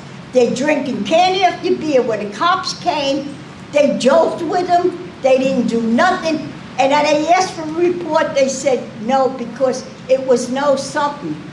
But I mean, why do they tell you, call the cops when they do nothing? And they do nothing to tell the people, this is the rules. You got to go by them. Don't stay there and put them on your door and they come down and they, oh, I don't pay my rent. I don't have to. Come on. I mean, it's a senior building. It was always, now I don't know what you call it. But I'm tired of being told not to sit out there. Go upstairs and sit on your balcony. I can't because the sun is there. And if I could sit there, I would. Barbara, you're a good person. Can I just have the spelling of your last name? What? Could I just have the spelling of your last name? McNerney. And your first name is Eileen? Yes. I mean, something should be done, something. They talk and talk and nobody does nothing. Thank you so much, Ms. Eileen. Is Eileen Hubert back? No. She left? Okay, so we will move. Madam Chairman, may I speak as a tenant? Absolutely. You can have the floor. Thank you. I am a tenant here for many years, and this building has changed drastically. It's gotten worse. Letters have been sent out, notifications have been sent out, not to smoke in front of the building, not to smoke in the benches, not to drink, and all the above. Now, I saw the president on that day, and we did have a discussion, and we said that we were going to report this to the office because there's cameras. And that's where, if you don't report it, they're not gonna be able to see. But I personally went up to them and said, listen, this building should be respected. It's the 4th of, what I got was, it's the 4th of July, use people. Those are the words, because obviously they don't know their grammar that perfectly either. I know my grammar. It was brought up and said that use people want to tell us what to do, how to boss us around, and all the above that was saying. So I turned around and said, listen, the bottom line is that we have to respect, even if it's the 4th of July. Well, it's the 4th of July. So as I walked away, one of them turned around and said, well, you know, bro. And I said, I'm not a bro. You look at me very carefully, I'm a female. So, and that's from a person that's not a tenant here. You're just a relative of the person that lives here. So therefore, this has been going on for quite a while. It happened last year, but this year, for some reason, they're getting more bold about situations in this building.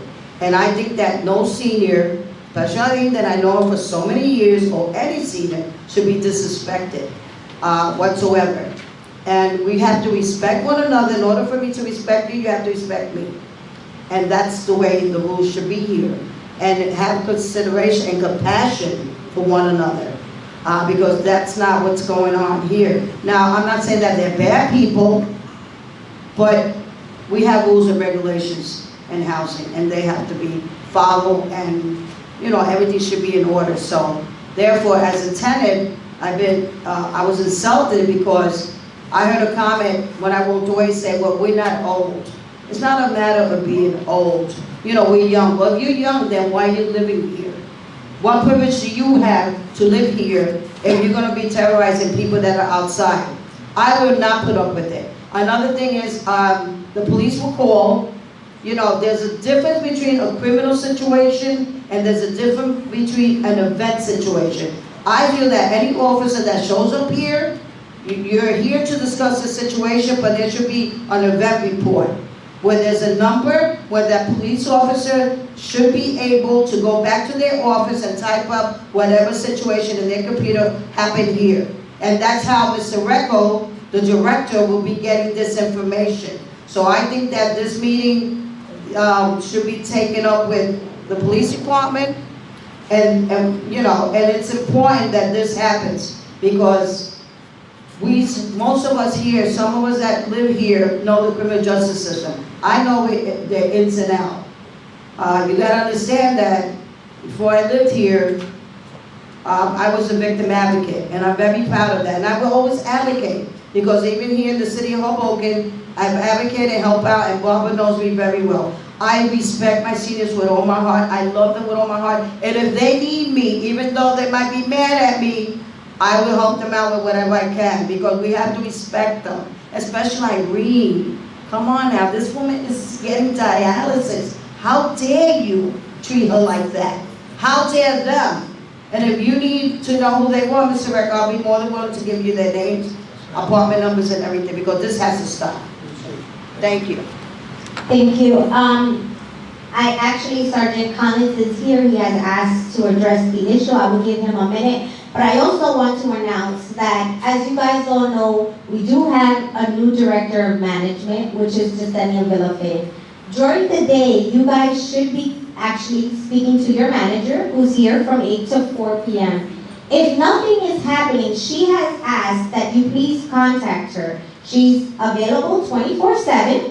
And her number is 201-359-5086. Jasenia also has a very good relationship with the Hoboken Police Department, so she will do her best to address these issues. But and the truth is, if you come here once a month, and it happened before, she doesn't know about this. So just as it's happening, please call her. If this incident happens, call her, let her know what's going on, and she will get to the bottom of it. Okay? Sergeant Collins, you can have the floor. If I may, point of order, Commissioner Benita spoke for 4 minutes, and I would like to speak for 4 minutes after the She spoke for 6. She spoke for 4 minutes. Sergeant William Collins, Hoboken Police, CONLINS. So, listen, I'm listening, and I just want to assure you, I'm going to talk off to the side about Friday. I was not working Friday. You took the words almost right. I don't know if she's telling you to say that, but she's still on? Yes, she's on. So just so you know, always if there's a problem or whatever, so I apologize for anybody that's angry with the Hoboken Police. I'm sorry, okay? I take that, okay? Always call us, no matter what. Still continue to call us. I know there's frustration right now. I apologize. I'm going to find out what time that was. I'm going to look into that, and I'm going to report that. I'm going to get you. I promise I'm going to get you on the side to make sure I get to the bottom of it. I'm going to report it to my command, okay? But always call us, especially if whatever. But then, in the next breath, myself and Sennia, we are, and the director, and even Frank still to this time, but on Friday, I was not working. I was not even around. But I received multiple calls. We both spoke, myself and Sennia. There was an issue in the housing authority area downtown. All three issues were corrected almost immediately. She will be able to tell you as well. We spoke. I was sent photos. I advised the captain that was working, this is what's going on. It was handled. If you're running into that, please, that's almost what I was going to say. Reach out for her. She can get in touch with me. 1 in the morning, 1 in the afternoon. It's legit 1, 2, 3 in the morning. You know, with the directors, I do my best to wake up and just handle it. So I'm sorry. We will look at it. We will figure out what happened Friday, what went wrong, what went right. Just a couple of things. And I just checked to make sure. So the drinking in public, so outside, it is covered because the housing authority, this was passed some time ago. We can issue a summons if there's drinking outside. Now there is discretion. I wasn't here, but obviously the officers wear body cameras, everything like that, and we do have access to the cameras here as well. All right, so we will look into it. Just know there is discretion, but I wasn't here. It'll be looked into, and if anything, at the next meeting, I could come back, or I could report to the directors or to Commissioner Reyes, you know, our findings or whatever. The smoking, I get it, it's frustrating, and we can talk to people, hey, come on. But the smoking would be like a rule violation where the housing authority could take an action regarding the lease or whatever. The police, we would not be able to write a ticket for smoking in public or arrest them for that or anything like that, just so everybody knows. But I want to know that I heard your frustration, it's received. I'm going to let my command know. We'll look into whatever Friday was, we'll review it and see what we can do better. I want to let you know that I take it, not only this is my job, and yeah, I get paid for it, but I take it personal as well. I don't want nobody feeling that way, and I don't want nobody feeling that the Hoboken Police Department and the police chief and our command staff will not help you. We will. All right, so just all I ask now is give me that chance to, over the next couple of days, look at whatever Friday was, and we'll figure it out, and we'll fix it. We'll make it better. As best as I can. I give you my word for me. All right, so that's pretty much it on my end with that. Let the city know without a doubt, please. That's all I can say. Thank you. So much, for your time. Sergeant Collins. Excuse me, is the air off? No, it's hot in here. Is the air, is the air off? No, the air's on, it's just over there. Now it's off.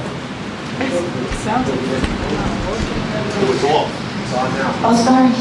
Okay. So moving forward, now to resolution. Madam Chair, I'd like equal time to Commissioner Vega. She spoke for 4 minutes, I'd like to speak for 4 minutes. She spoke as a tenant, Commissioner I'll Sanford. speak as a member of the public. So, Madam Chair, you allowed Commissioner Vega to speak. Why won't you allow me to speak? Commissioner Sanford, you want 5 minutes, have a good meeting. Thank you. And thank you for the extra. During public portion, members of the public brought up that I was investigated by the mayor, and that is true.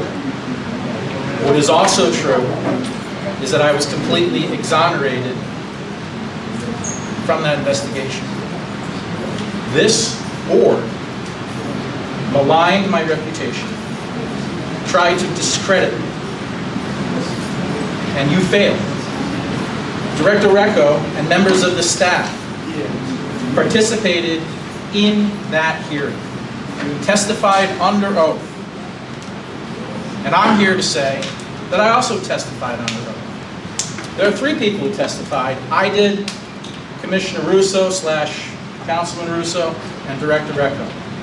And I would encourage the public to go out there and get a copy of the record. And you'll find out which of these 2 people are lying. This board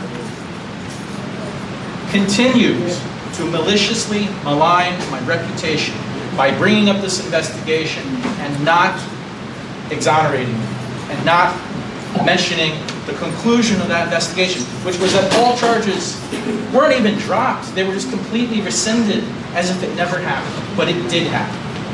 And the conspiracy to bring that to life started with this board, with this executive director, and from council.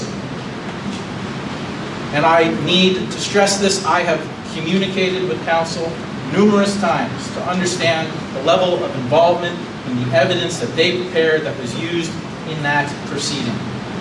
And Director Recco, during his sworn testimony, did testify that he did investigate this commissioner. So yeah, a commissioner does get investigated, apparently by this director. And I can only wonder, had I voted to give him a raise, or had I taken money from him, if I would have been investigated. But we'll never get to that. Or will we? I don't know. But this board owes me an apology. What? You continue to malign me maliciously. If I could, Madam Chair, I'm not getting into a back and forth about any of this. The only part thing, of it. Commissioner, No. the only thing I will state, Commissioner, Commissioner Sanford, I am relinquishing the floor to the council. the only thing I will state for the record is, he keeps referring, because my client is this board, he keeps referring to action taken by this board. He may be referring to action that he thinks was taken by individuals in their capacity as individuals. This board took no such action. There is no resolution to the effect of anything that you're referring to, which is how this board takes action. That is an So absolute this complete board, lie. Commissioner Sanford, This board- Commissioner Sanford, Recommending to the mayor. Commissioner Sanford, I am asking you, if we have one more outburst, I will put a motion on the floor to have you removed. Go ahead. Try. One more outburst. Go ahead, This Commissioner. board took no action, and I don't know about the events of whatever this hearing was, because as the commissioner's been told multiple times, our office had nothing to do with it. That's all. That is Thank you, complete ma'am. gaslighting. This Okay, board now moving had a forward, resolution number to make a recommendation. 2025-0701, resolution of the Housing Authority of the City of Hoboken to approve the meeting minutes for June 12th, 2025 regular board meeting. Motion. Second. Second. Questions, concerns? Yes, I'd like to On the minutes? raise a few questions, yes. So, 10 minutes, Commissioner. yeah, I categorically refute the wording of the minutes. I was not absent from the meeting. I was wrongfully removed from the meeting. I was prevented from doing my job as a commissioner, which is to provide oversight of this organization, and I was denied the opportunity to vote on resolutions before this board, which is also a prerogative of myself as a commissioner of this board. I asked the court reporter to insert language replacing not absent to obstructed from performing my duty to provide oversight and government function to vote on matters before the board. I'd like to make a motion. There's a motion on the floor. Would anyone like to second it? Nobody seconded the motion, fails. I state again, I still have my 10 minutes. I state No, you again, actually I have. state You- again you- for the no, record, you have nine. I state again for the record that I was not absent from this meeting. I was removed from this meeting. I attempted to rejoin the meeting, but I was blocked by the host, the director, several times and prevented from doing my duty as a commissioner. The director is asked for evidence of crimes, I'll give him specific crimes. Obstruction. That has nothing to do with the minutes at hand. Please stop the time Moving you're for- interrupting me. Please stop the time you're Okay, interrupting but me. that has nothing to do with the minutes. You're talking about obstruction and has nothing to do with that. The minutes are false. The minutes say You're- I was okay, absent. so you have I was the right absent. not to vote I on was it. following along, I was trying to re-enter the meeting, and I was wrongfully removed. I'm a government official, I was stopped from doing my job. Do you not understand that? I was stopped from voting on the redevelopment resolution, and I was stopped from providing oversight and asking questions. I was obstructed. I was obstructed, stop interrupting me. I was obstructed.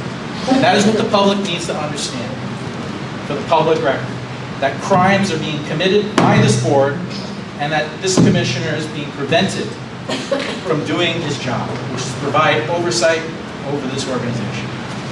Thank you. Okay, so, anybody else have any questions pertaining to the minutes? If there's no questions, can we call the vote? I do have other questions. Yes. I do have other questions. Anthony How much Ford. more time do I have? You have. None, the vote has started. The vote has started. She asked the question. No, and I clearly said, does anyone have any questions, and you did not, and you did not, and you didn't answer. I did. And I believe Robert's rule says you have twice to speak on the same topic, up to 10 minutes, correct? That part doesn't matter. The vote has started. You're interrupting a vote. Thank you. So You moving guys are- forward, call the vote, Director. Anthony Ford. Barbara Reyes. Yes. Gene Rodriguez. Yes. James Sanford.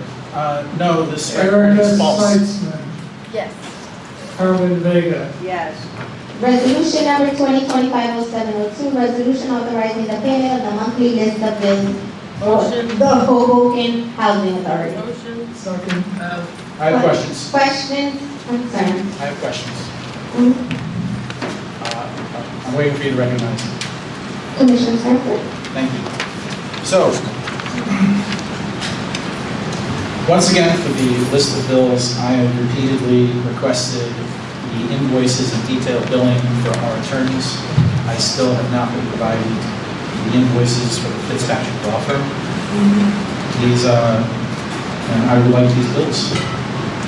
As a member of this board, as a client commissioner, I am entitled to review this information, and both the director and council continue from the professional opinion of this commissioner to stonewall this commissioner and prevent me from reviewing the bills. Madam Chair, would you please address that? I would actually refer to the executive director. I would like to be very clear that I sent you an email asking you, this goes back 2 months, at this meeting where we agreed that you would send me an updated list of everything you wanted from me. You did not send me that list. I sent you another email this, you may have finished. I sent you another email this past Monday asking you to tell me exactly what you want in detail, and I never had a response from you. I am waiting that you agreed to a few meetings ago that you would send me an email telling me exactly what you want from me. I will be glad to provide it, but I need that email from you to tell me exactly what you need from me. So let's do that and we can move on from this. Director Echo, that is complete gaslighting, that is complete lie. I have emails. I'm gonna ask you to please be respectful. Calling him a liar is not being respectful. Well, I didn't call him a goddamn liar like last time. Oh, I just called him a liar. well, would you like to, I are we quoted going back to the myself. same thing? No, I quoted myself. Okay, let's I did not- not call him a goddamn liar. Okay, I it just doesn't said matter, liar. calling a liar, you're saying liar, you're being disrespectful. Again, I'm going to ask you right now, again, nicely, please keep decorum and be respectful. This is the last time I am warning you. The last time. Madam Chair, if a member of the staff that reports to this board says something that is not true, how would you like me to refer to You it? can say that I disagree That's with not what dis- you're saying. I'm not being disrespectful. I'm sorry that I have to tell you how to speak, but yes, you should really say, Director, I really disagree with your opinion. Madam Chair, And that's it. And I won't be I need to disrespectful. clarify. So calling someone a liar is disrespectful. It is, So absolutely. when Council Fitzpatrick called me a petulant child, was Is that disrespectful? Why didn't you have him removed from the? He's not a commissioner. He's not a commissioner. He's not a commissioner. He's our counsel. He's just an employee that reports to He's the board. our counsel. He's a counsel that reports to the board, right?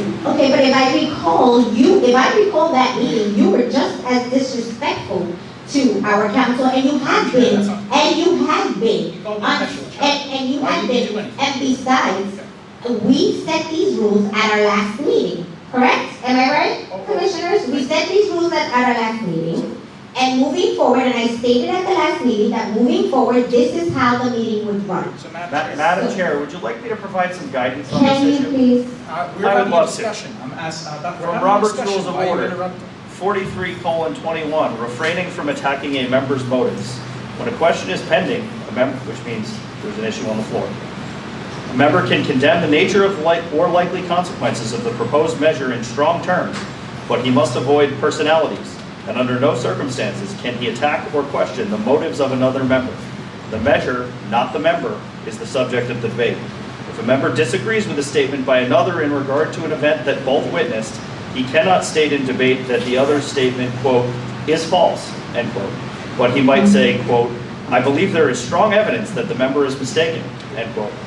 The moment the chair hears such words as fraud, liar, or lie used about a member in debate, he must act immediately and decisively to correct the matter and prevent its repetition. Thank you. Counsel, where were you when Commissioner Russo called me a coward? Oh my God. Where were you when Commissioner Russo called me a coward? Again. He was a commissioner, right? That was very personal. Again, Commissioner Sanford, we went over this at the last meeting. Do you have any other further questions pertaining to this resolution? I want to talk about Robert's Rules Do of Order. you have any, and we are, and I'm making sure, this is why I'm making sure that they're followed. So if we do not have anything further concerning this resolution, Director, could you please call the vote? Listen, you guys. Call the vote, Director? Thank you very much. You guys threw me on track. I have questions. Director, All right? call the vote. I would like to know when I will get the list Call of the bills. that was answered already. What was the answer? What was the answer? I didn't hear. What was the He answer? clearly told you to send him an email. I've already sent him an email. I would Emails from January to I present. would like to be the final statement. You're not the final say. Yes, Board I is the am, final and say. this, during this meeting, I can make a statement. All right, I'll listen to. I'll listen to your statements that are My on. statement, again, this man is calling me a liar. Even Called me a before I liar. made the statement. No, you said that. Called me a liar. I'm sorry, sir. I don't accept your apology. Please grow up, good. Director, Please grow up. 3 meetings ago, I believe it was 3 meetings ago, in this meeting, I asked Commissioner Sanford to send me a review memo, email, saying what he wanted from me. At that meeting, he agreed to send me that. The next meeting, I asked for it again. The next meeting, I asked for it again. I sent him an email this past week asking him to send me that. He has sent me voluminous emails over time that have led to confusion over what he wants and what he doesn't want. Absolutely not. It's very clear what. okay, I'm gonna ask you not to disrupt. You acknowledge the email. Please don't do that. Please don't do this. I sent it to you right. Please No, I don't. want. We have the right to Again, I wasn't even able to finish my statement, and again, I think, Chair, I would ask that I'm finished. I have asked him for that. I think the record shows that. I'm finished. Let's move on. Sure, call the vote, Director. David Edwards, Yes. Anthony Forbes, Barbara Reyes, Yes. Gene Rodriguez, Yes. James Sanford, No, the actions of this board are wrong. Erica Seitzman, Carmen Vega. Yes. Resolution number 2025-0703, resolution authorizing the approval of the annual budget for the fiscal year October 1st, 2025 through September 30th, 2026. Motion. Director, I have questions. Questions? Okay, you have 10 minutes. Director, who is responsible for reviewing this and preparing it? I'm sorry, reviewing this and And preparing it? It was done by our fee accountant and our accounting departments. And it was also passed through a review with the finance committee. And our fee accountant is Mr. Ketchum. Yes. Okay. Then I will direct questions to Mr. Ketchum at a later date. Thank you. Okay, so moving forward, Director, call the vote. David Edwards. Yes. Anthony Forbes. Barbara Reyes. Yes. Jean Rodriguez. Yes. James Sanford. No. Erica Seitzman. Yes. Carmen Vega. Yes. Resolution number 2025-0704, resolution approving the operating budgets for the Housing Authority of the City of Hoboken. Motion. Second. Question? Question, okay, can I please finish? Yeah. Listen, you were very quick. last time. Questions or concerns? Commissioner Sanford, the floor is yours. Thank you. Director Recco, who are the personnel responsible for preparing this document? It would have been our fee accountant, Bill Ketchum, and our finance department. Okay. And it was also reviewed by the finance committee. Was it reviewed by legal? By legal. The budget itself was not reviewed by legal, but the resolution was. Okay, I have a legal question. Toward the bottom of this page 1/1, it says, warning, anyone who knowingly submits a false claim or makes a false statement is subject to criminal and/or civil penalties, including confinement up to 5 years. I'm sorry, Including confinement for up to 5 years, fines, and civil and administrative penalties, 18 U.S.C. 287, 1001, 1010, 1012, 31 U.S.C. 3729, 3802. That's the full quote of the text. My question to council is, what does this mean? Would you like me to address that? Okay. It means don't lie. Don't lie? Yep. Okay. I think it's fairly straightforward language. We don't do things fairly straightforward around here. When you're here, we certainly do not. Who are the persons that prepared this again? Is the director? Once again, it was our fee accountants and our chief financial officer and deputy director with my cooperation and review. And I see that on the document, it was pre-filled in with the chairperson's name. Is that correct? Which document are you referring to? I'm referring to the document, the HHA Board Resolution approving the operating budget. what board was it? The HHA Board Resolution approving operating budget, That is the chair. Which I have not done. which you have not signed. Do you intend to sign it? Absolutely. That's what I would have to do. Do you understand the warning on this document? I absolutely do. Okay. Thank you. You're welcome. David? Yes. Anthony Forbes, Barbara Reyes, Yes. Jean Rodriguez, Yes. James Sanford, Erica Seitzman, Yes. Carmen Vega. Yes. Resolution number 2025-0705, a resolution of the Housing Authority of the City of Hoboken to award a contract for Fox Hill Gardens painting work. Motion. Second. Second. Questions, concerns? Call the roll, Director. David Edwards? Yes. Anthony Forbes, Barbara Reyes? Yes. Jean Rodriguez, Yes. James Sanford? Yes. Erica Seitzman? Yes. Carmen Vega? Yes. Resolution number 2025-0706, a resolution of the Housing Authority of the City of Hoboken to award a contract for Harrison Gardens steam line replacement. Motion. Second. Motion. Question? Questions, concerns? Yes. Approximately 2 meetings ago, Madam Chair, you had asked me to bring evidence that Councilman Russo / former Commissioner Russo was an employee of the State County Sewage Authority. Do you recall that? Does this have anything to do with this resolution? Yes, it does.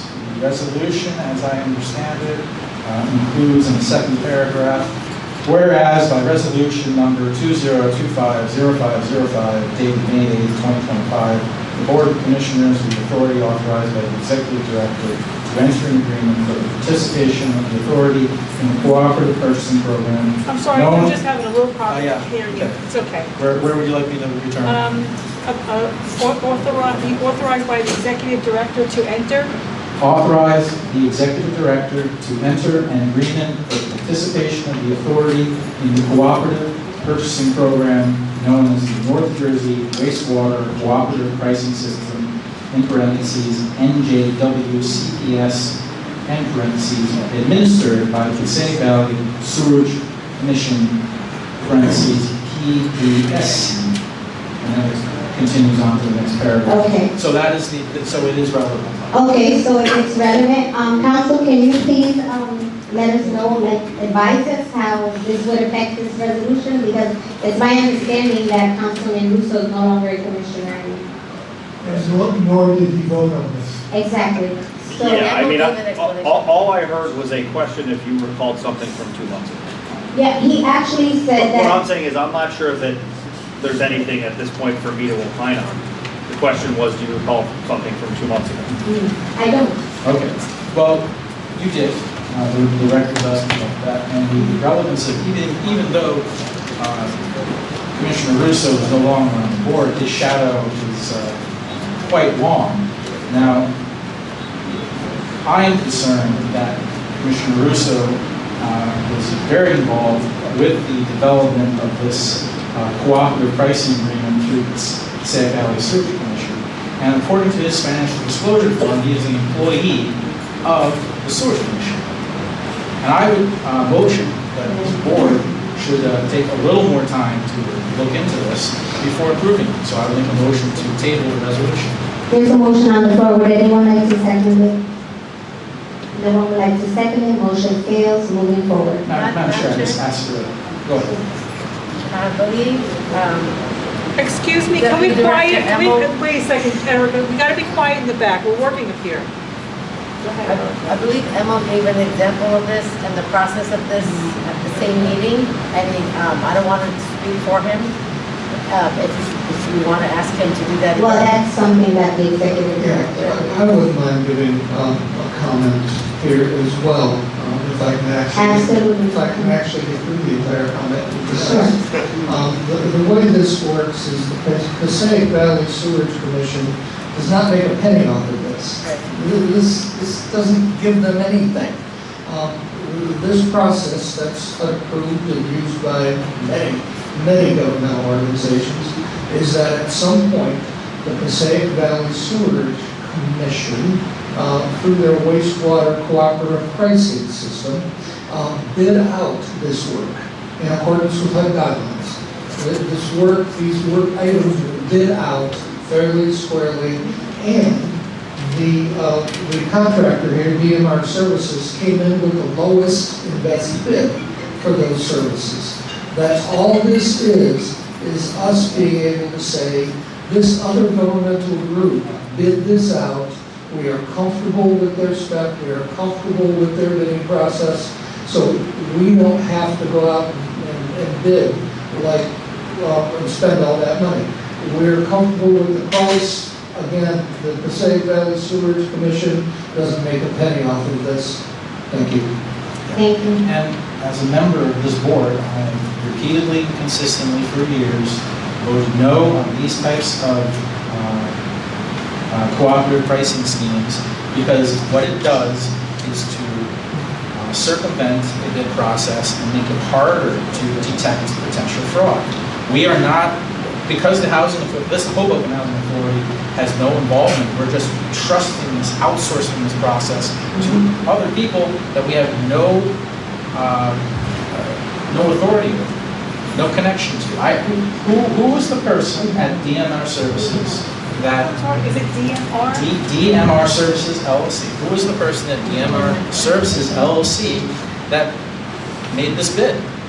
Who was the person at the Passaic Valley Sewage Authority who reviewed this bid? These are legitimate questions for commissioners of this board, and I would encourage all the commissioners on this board to ask these questions. We appreciate that. So who's responsible? I don't trust it. Maybe the director does, but I don't. I do not trust that one of the commissioners is an employee of the Passaic, one of the former commissioners is an employee of the Passaic Valley Sewage Authority, according to financial disclosure forms, which apparently no one is reviewing. So, if I may, I have two questions. Who was the person at Passaic Valley who reviewed this? Anybody?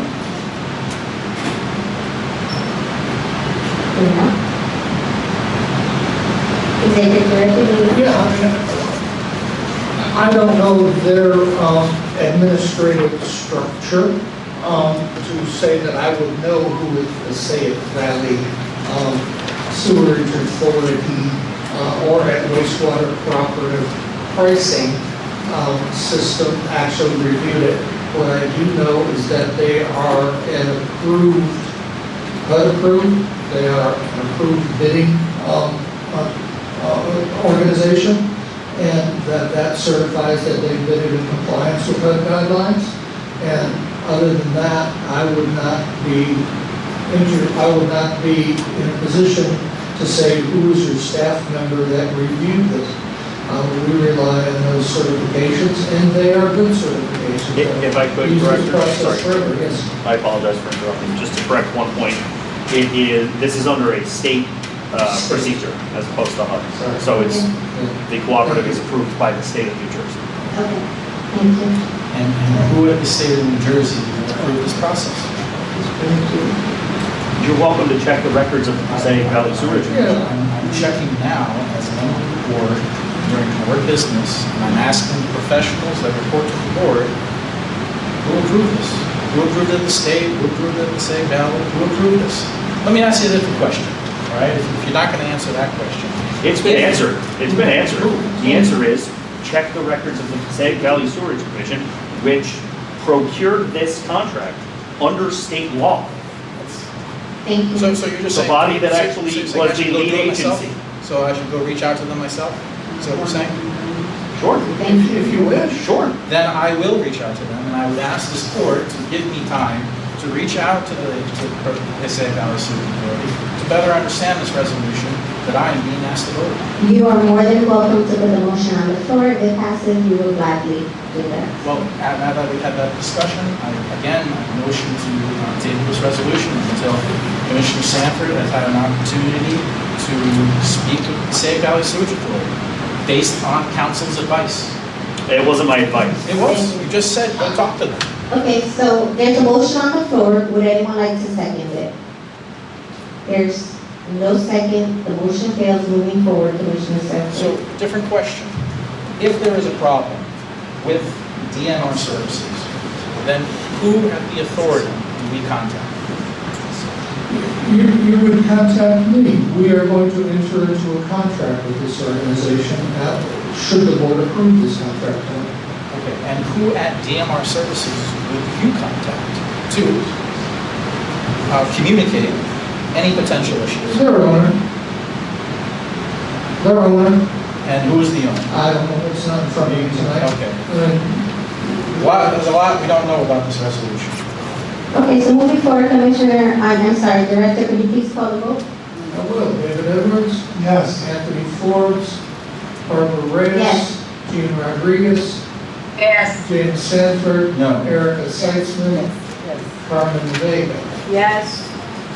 Resolution number 2025-0707, resolution of the Housing Authority of the City of Hoboken to award a contract for annual recertification. Motion. Second. Second. Question. Who would be the housing authority staff responsible for... I'm sorry, who at the Housing Authority, sir? Yes, who are the housing authority staff who would be responsible for the annual recertification? Overall, the annual certifications are my responsibility. And just for the public and myself, what is involved in the annual recertification and why is it important? It's important because residents come in and recertify their income on a yearly basis and upon initial admission to the housing authority. Well, why is it important to certify income? Because it's a requirement, that's a HUD requirement, that income is certified once a year. But does the income determine rent? Oh yeah, the income determines rent, yes. Well, then at this point, I need to point of order. Again, asking the chair, Barbara Reyes, to recuse herself from voting on this resolution. Based upon her failure to disclose income on her financial disclosure statement. That's that's absolutely false. I just like to say this, that's absolutely false. I have supplied any information that I need for my recertification. So with that being said, moving forward, Madam Chair? Director. For council and for the director, because this is important, the local government ethics law financial disclosure form is a publicly available document for the year 2025. I'm sorry, publicly available document, and for the year 2025, Commissioner Barbara Reyes has declared her income, and nowhere does it state the income that she received from Barb's Cooking, a business that she operated. That's not even, Can I ask a question? and I don't have an LLC, so it's not even. But it is income. It is income. And that was you. Can I ask a question? I thought we already addressed this. We did, 100 times. And this is, I thought there's a confidentiality issue. That should not be discussed in public. Correct? So There is, you, sir, are certainly. in violation of the law by disclosing this information in a public setting that is otherwise covered under confidentiality privacy. Commissioner Edwards, I need to respond. Commissioner Edwards, I am referring to the publicly available document known as the Local Government Ethics Law Financial Disclosure Statement. I know that you know of this document because I know you filled one out. I have filled one out, but Commissioner Vega has not filled one out. She just found Commissioner the Forbes has not filled one out. Commissioner Reyes has filled one out, and that document that is publicly available does not disclose all of her income. In no way have I said anything unconfidential. You are, the information is public. We're questioning about the public information and its impact. I defer to counsel. Isn't this, the information's out there in public? The disagreement with it or carrying on about it should be covered under privacy laws between the housing authority and its tenant, shouldn't it? Correct. I mean, Commissioner is free to, engage in whatever discussion she wants. The public information is the public information. I haven't heard a question about what's listed on that piece of paper. I have only heard allegations about what might not be listed on that piece of paper. Okay. I'm going to follow up on what counsel just said, which is to ask a question. Where is the income disclosed from your business, Barb's Cooking? Where is that information disclosed? When you find the business, you tell me. Is it disclosed on your financial disclosure form? Madam Chair, Go ahead. did you disclose your income? Commissioner Sanford? On the financial disclosure form? Commissioner, if I may, Commissioner, I apologize for interrupting. Commissioner, what's listed on that form is listed on that form and submitted to the state. If there's a question, if you have an issue with it, raise it with the state, with whom that form was provided, or to whom that form was provided. This is the forum for discussing. It is not the forum for prying into the commissioner's private affairs. If she wants to answer a question, she is free to. I would like to know what does this have to do with the recertification being awarded to another company? I'm so confused. Yes, and if you keep going, I'm going to have to remind you that you're acting on your own behalf. You're not prying into her personal affairs on behalf of this board. This is not a personal affair. The commissioner operated a business. That business operated in the public. It operated in private. The business operated in private. Is that what you're saying? I have no knowledge of this. You have no knowledge. Okay. Well, Moving forward. The knowledge that I possess. Commissioner Sanford, your time is up. A public document was created by the city of Hoboken, issued to Commissioner Reyes to cease and desist the operation of her cottage business. And that document is also public. So what does that have to do with the annual certification from the law? As the director just explained, it's about the income of residents. And that. And I have asked the commissioner simply to recuse. Will you recuse yourself? Absolutely not. Moving forward, his time is up, That's it. Director. Thank you. Could we See, please? I asked her for the recusal. She did not recuse herself. Absolutely not. Director, can you please call the roll? David Edwards. Yes. Anthony Forbes, Barbara Reyes. Yes. Gene Rodriguez. Yes. James Sanford. No. Erica Seitzman. Yes. Carmen Vega. Yes. Resolution 2025-0708, a resolution of the Housing Authority of the City of Hoboken to award a contract for security guard services. Motion. Second. Motion. Questions, concerns? Director Clover? David Edwards. Yes. Anthony Forbes. Barbara Reyes. Yes. Gene Rodriguez. Yes. James Sanford. No. Erica Seitzman. Yes. Carmen Vega. Yes. Resolution number 2025-0709, a resolution of the Housing Authority of the City of Hoboken to appoint a community trustee to the Board Housing for Hoboken. Motion. Second. Question? Commissioner Sam? It's two separate. The resolution is missing an application or documentation for this candidate. Did the candidate have to submit a resume of any kind? This candidate. Okay, before we move forward, I also have the same thing because there's no name here. It's in the, It is. it's in the therefore clause. It's in the third It's paragraph. right after the bold and the Okay. therefore. Okay, moving forward. This candidate is under the bylaws of a trustee that's already a trustee, and it's just an extension of her service. So back when she was originally appointed, all that paperwork was submitted. So this is just a designation to have her serve a second term. And when she applied the first time, was there any application or documentation about this individual that would help the board understand why the person is qualified to serve on the board? Yes, there would have. There would have. Yeah, there would have. So that information exists, if I'm hearing that correctly? I'm sure it does. All right, then I will request it. In writing, and we have 2 In weeks writing. to Oh, yes, of course, in writing, within the period of time that is prescribed by the board, of course. Now, how many other applicants were there for these board positions? There were, I believe, 3 applicants. If I remember right. Yes, sir. Yeah, I'm sorry to read them, but I think there were 3 applicants.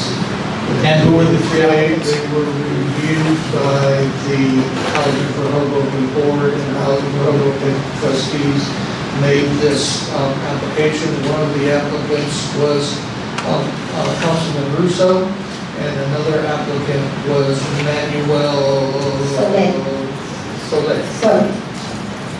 Well, if I may, are we forgetting a 4th applicant? Because there's another resolution to appoint someone other than the people you named. Well, I'm sorry, I misunderstood. I thought you meant besides the person that was named. So the 3rd applicant, that will be in front of you in the next resolution, is Lynn Lowen. Lynn. Lynn, Lynnellowen. And it would be candidate Lowen's first. But we're not at that resolution, I'm Okay, warning you. fine. So can we stick to this resolution? Here's where I'm getting at. As a founding member of this board, it was done to create as much of a community involvement as possible. I'm trying to understand why Mr. Soleil was not selected for the board, seeing as it would be his first opportunity to serve, whereas this person has already served. I'm trying to understand why not give a new person an opportunity to serve. Director, am I correct in saying that his application was incomplete and you asked him to complete it and submit his resume and that was never done? That is true. Okay, thank you. So his application was incomplete. It was incomplete, Okay. right? Am I That's right right. there? That's right. Okay, I'm like, So then, candidate Harris, their application is complete. well, she was serving on the board already, so we just want to extend her services because the other 2 people were not Right. going to be. So there's an application process, there are applications. So these are documents but this board can request, correct? Okay, then I would motion, let me rephrase that. I would ask if the board has reviewed these applications. I have not been given the application. I have not been given the application at all. It was discussed depth at the Housing for Hoboken meeting, and the Housing for Hoboken trustees recommend both of these motions very highly. So that is why we are bringing this to this board. Well, that may very well be good, but there are members of this board who have not received the application. I have not received it. Commissioner Vega, have you received it? And where the application? That may be a statement of fact, and that could be, if there's no majority vote, a reason not to pass these tonight. But that is up to this board. Again, April Harris has served very, very well. She's a great community member, and I would highly recommend that we reappoint her for a second term. She's an amazing advocate for the Hoboken Housing Authority on stage. She helps our residents all the time. She's been in this city for, older than I am, probably, right? Longer than I have, doing exactly this work. I don't think that anyone else would be better for this position. Go ahead. Yeah, I second that, as she does everything from the heart. She'll give everything to the residents, to her clients, over herself. There is nobody better than you want who's going to put the clients first over themselves. So, and yes, clients, she calls them that, but clients, residents, anybody that she can assist, she does. So it's an honor to have her, especially a part of the community, of somebody who's been fighting for so many years, who will fight to the end. Well respected and trusted by many in this community.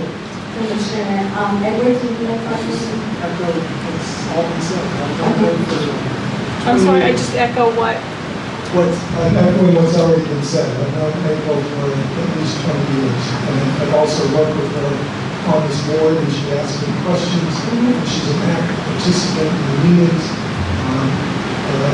I recommend. Thank you. So, to clarify, there's a recommendation from the Housing for Hoboken board. There was a meeting. You guys talked about it. Who was at that meeting? Who talked about it? Okay, so who was there? I think April was there. Edwards was there. I was certainly there. I was actually the only one that was not there at that meeting. But we did go over it, Commissioner Edwards and myself, and we had spoken about April previously. That wasn't the only meeting that we had discussed about actually extending her for another year. Yes, Commissioner Smith. And for the record, we had Kevin Fitzpatrick. Okay. And I was present at the meeting as well. Oh, I am. And we worked very well with April Harris in the past, and I'm definitely an advocate for her. Thank you. Very interesting. So what kind of vetting process actually occurred? I mean, what you reviewed an application? What kind of application? How did this happen? Are you serious? I am. We just spent 8 I'll minutes answer. on I'll this have to question. answer. So you're really serious? You've been on the board for 10 years, and you're so proud that you've been here for 10 years that you can't tell me how we're going to vet an application? You're going to look at the application. You're going to say, you're going to look at the credentials. You're going to talk about it. What are the pros? What are the cons? What are they at value add? How are they going to work together with the organization? You look at all of that information, you have a discussion amongst yourself, and you make a group, collective decision with minutes to present to the greater board. So you reviewed all this information? Correct. Okay. All I'm asking is for other members of the board, including myself, the same opportunity as the other commissioners to review the same information. You have the right to put a motion on the floor if that's what you would like. It's not, but I have the right, but I'm not gonna, don't you think that's fair for all the commissioners? You have the right to put a motion on the floor. If it passes, we'll gladly Well, so table it. you reviewed this application and the people in this room, including Ms. Harris, all came to the same conclusion that Ms. Harris should be recommended to serve another term. Correct. To serve another term? Yes. Correct. So, at what point did any of you discover this candidate's potential conflict of interest? Okay. Excuse me, we have just been through this. If anybody on the earth, there would not be a conflict of interest, would be April. So if you have information on April, please, we're gonna ask you very nicely, but we've been asking you for years, bring the information to the authorities, the police, the HUD, all the other people will take that information. I have been in multiple conferences. If they feel that something is not correct, they will move on it. So if you have this information for 3 years, you gotta move a little faster because they need to get it, to give to us. Thank you. Did you need to be so condescending? I'm sorry. I said, It's do you facts. need to be condescending? You said. That's factual. That's factual. Okay, then here's a fact. According to You have 1 minute left. publicly available information, this candidate has a potential conflict of interest that was missed, or, dare I say, ignored the first time around. And it is the recommendation of this commissioner, based on the information that I possess, that the board does not vote to approve this resolution because this candidate has a conflict of interest. We have other candidates who have requested to serve on this board. This person has already served, the damage is already done. So I'm recommending to the board, don't do this. Don't do it. It's a recommendation, well taken. And to clarify Moving forward. exactly, and respond exactly to what Vice Chair Seitz said, the authorities are aware. The authorities are They Aware. would have taken action. Thank you. That is not true. Okay. That is Okay, your time is up. Director, could you please call the vote? David Edwards? Yes. Anthony Forbes, Barbara Reyes? Yes. Gene Rodriguez? Yes. James Sanford? Again, please do not vote. Eric? No. Erica Seitzman? Yes. Carmen Vega? Yes. Resolution number 2025-0710, a resolution of the Housing Authority of the City of Hoboken to appoint a community trustee to the Board of the Housing for Hoboken, Inc. And this one is for Lynn Lowen. Motion. Second. Questions? Absolutely. So, again, there is nothing in this resolution. There's no application from candidate Lowen. There's no description or resume of this person's qualifications. And I again asked to be provided with this information before being asked to vote. Director, do you have this information? Yes, but if you want to make a motion, you can. Okay. Well, before we get that, can you tell me anything about candidate Lowen? I think that the person that knows her best here is Commissioner Edwards, and we may ask her to speak. I don't know if we have since she's here. But Commissioner Edwards, could you say anything? I've known Lynn for a number of years. As we talked about the housing for Hoboken and for the candidates we were looking for, we looked for certain skills that we thought would be beneficial to the housing authority.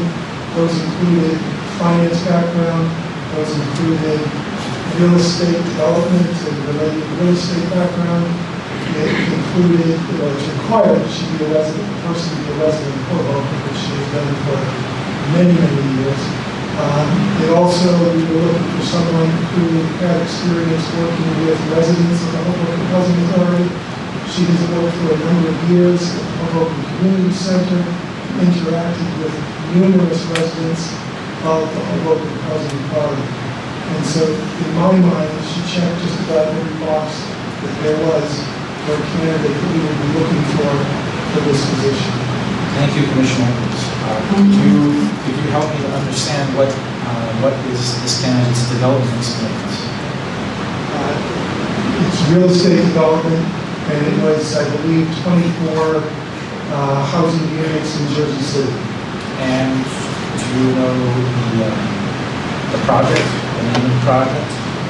Not off the top of my head, no. And with whom was the candidate employed while being involved in the project? I believe it was a development that she did with her husband. Okay, so it was a private. Okay, so it wasn't with a different company. Correct. Now, is that this candidate's full-time position, or do they have a job elsewhere? They're retired. Retired? So, again, because I have no information other than name, I did a quick Google search.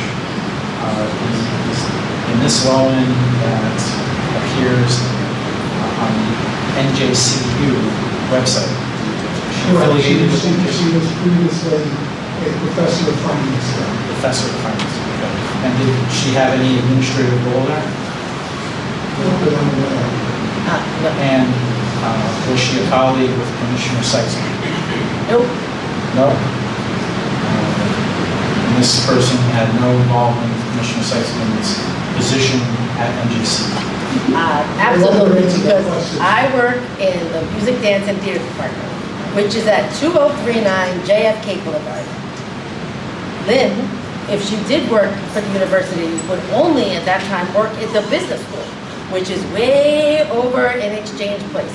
So we would have never crossed paths, unless we would cross paths in Hoboken, it would never be in a working capacity, because I work in the music department, not finance. Thank you, Commissioner Seitzman. So, Commissioner Seitzman, how did you get that job? I'm sorry, how did you get that? I'm sorry, how did That has nothing to do with this. Moving forward, this has nothing to do with that. Moving forward, we're sticking to the For the resolution. record, that this candidate had nothing to do with this commissioner's employment. This candidate had zero to do with my employment. I was hired in 2019. The state goes through a thorough backgrounding check. One has nothing to do with the other. Are you just digging something up to keep us here to midnight? Are you looking for something? Because we have lots to look at. I really don't think that's necessary. Commissioner, I'm not looking. I've already found it. Oh, God. Thank you. Okay, thank you. So, if there's no further questions, Director, could you please call the vote? Sure will. Dave Edwards? Yes. Anthony Forbes, Barbara Reyes? Yes. Jean Rodriguez? Yes. James Sanford? No. Erica Seitzman? Yes. Carmen Vega? Yes. Thank you all. Congratulations. Resolution number 2025-0711, a resolution of the Housing Authority of the City of Hoboken to amend its annual meeting notice. Motion. Second. Questions, concerns? Director, call the vote. David Edwards? Wait, I have a question. Very You guys are very quick off the draw. The vote is in process. Oh, okay, all right. Thank you. So, Just gotta be a gunslinger around here to get a question. David Edwards? Sorry, yes. Anthony Forbes, Barbara Reyes? Yes. Jean Rodriguez? Yes. James Before I Sanford? vote, I'd like to know why we're doing this. Can anybody Is that a answer yes or a no? That's a no. Why are we doing this? Why can't we have a conversation? Erica Seitzman? Yes. Why are we doing this? Carmen Vega? Yes.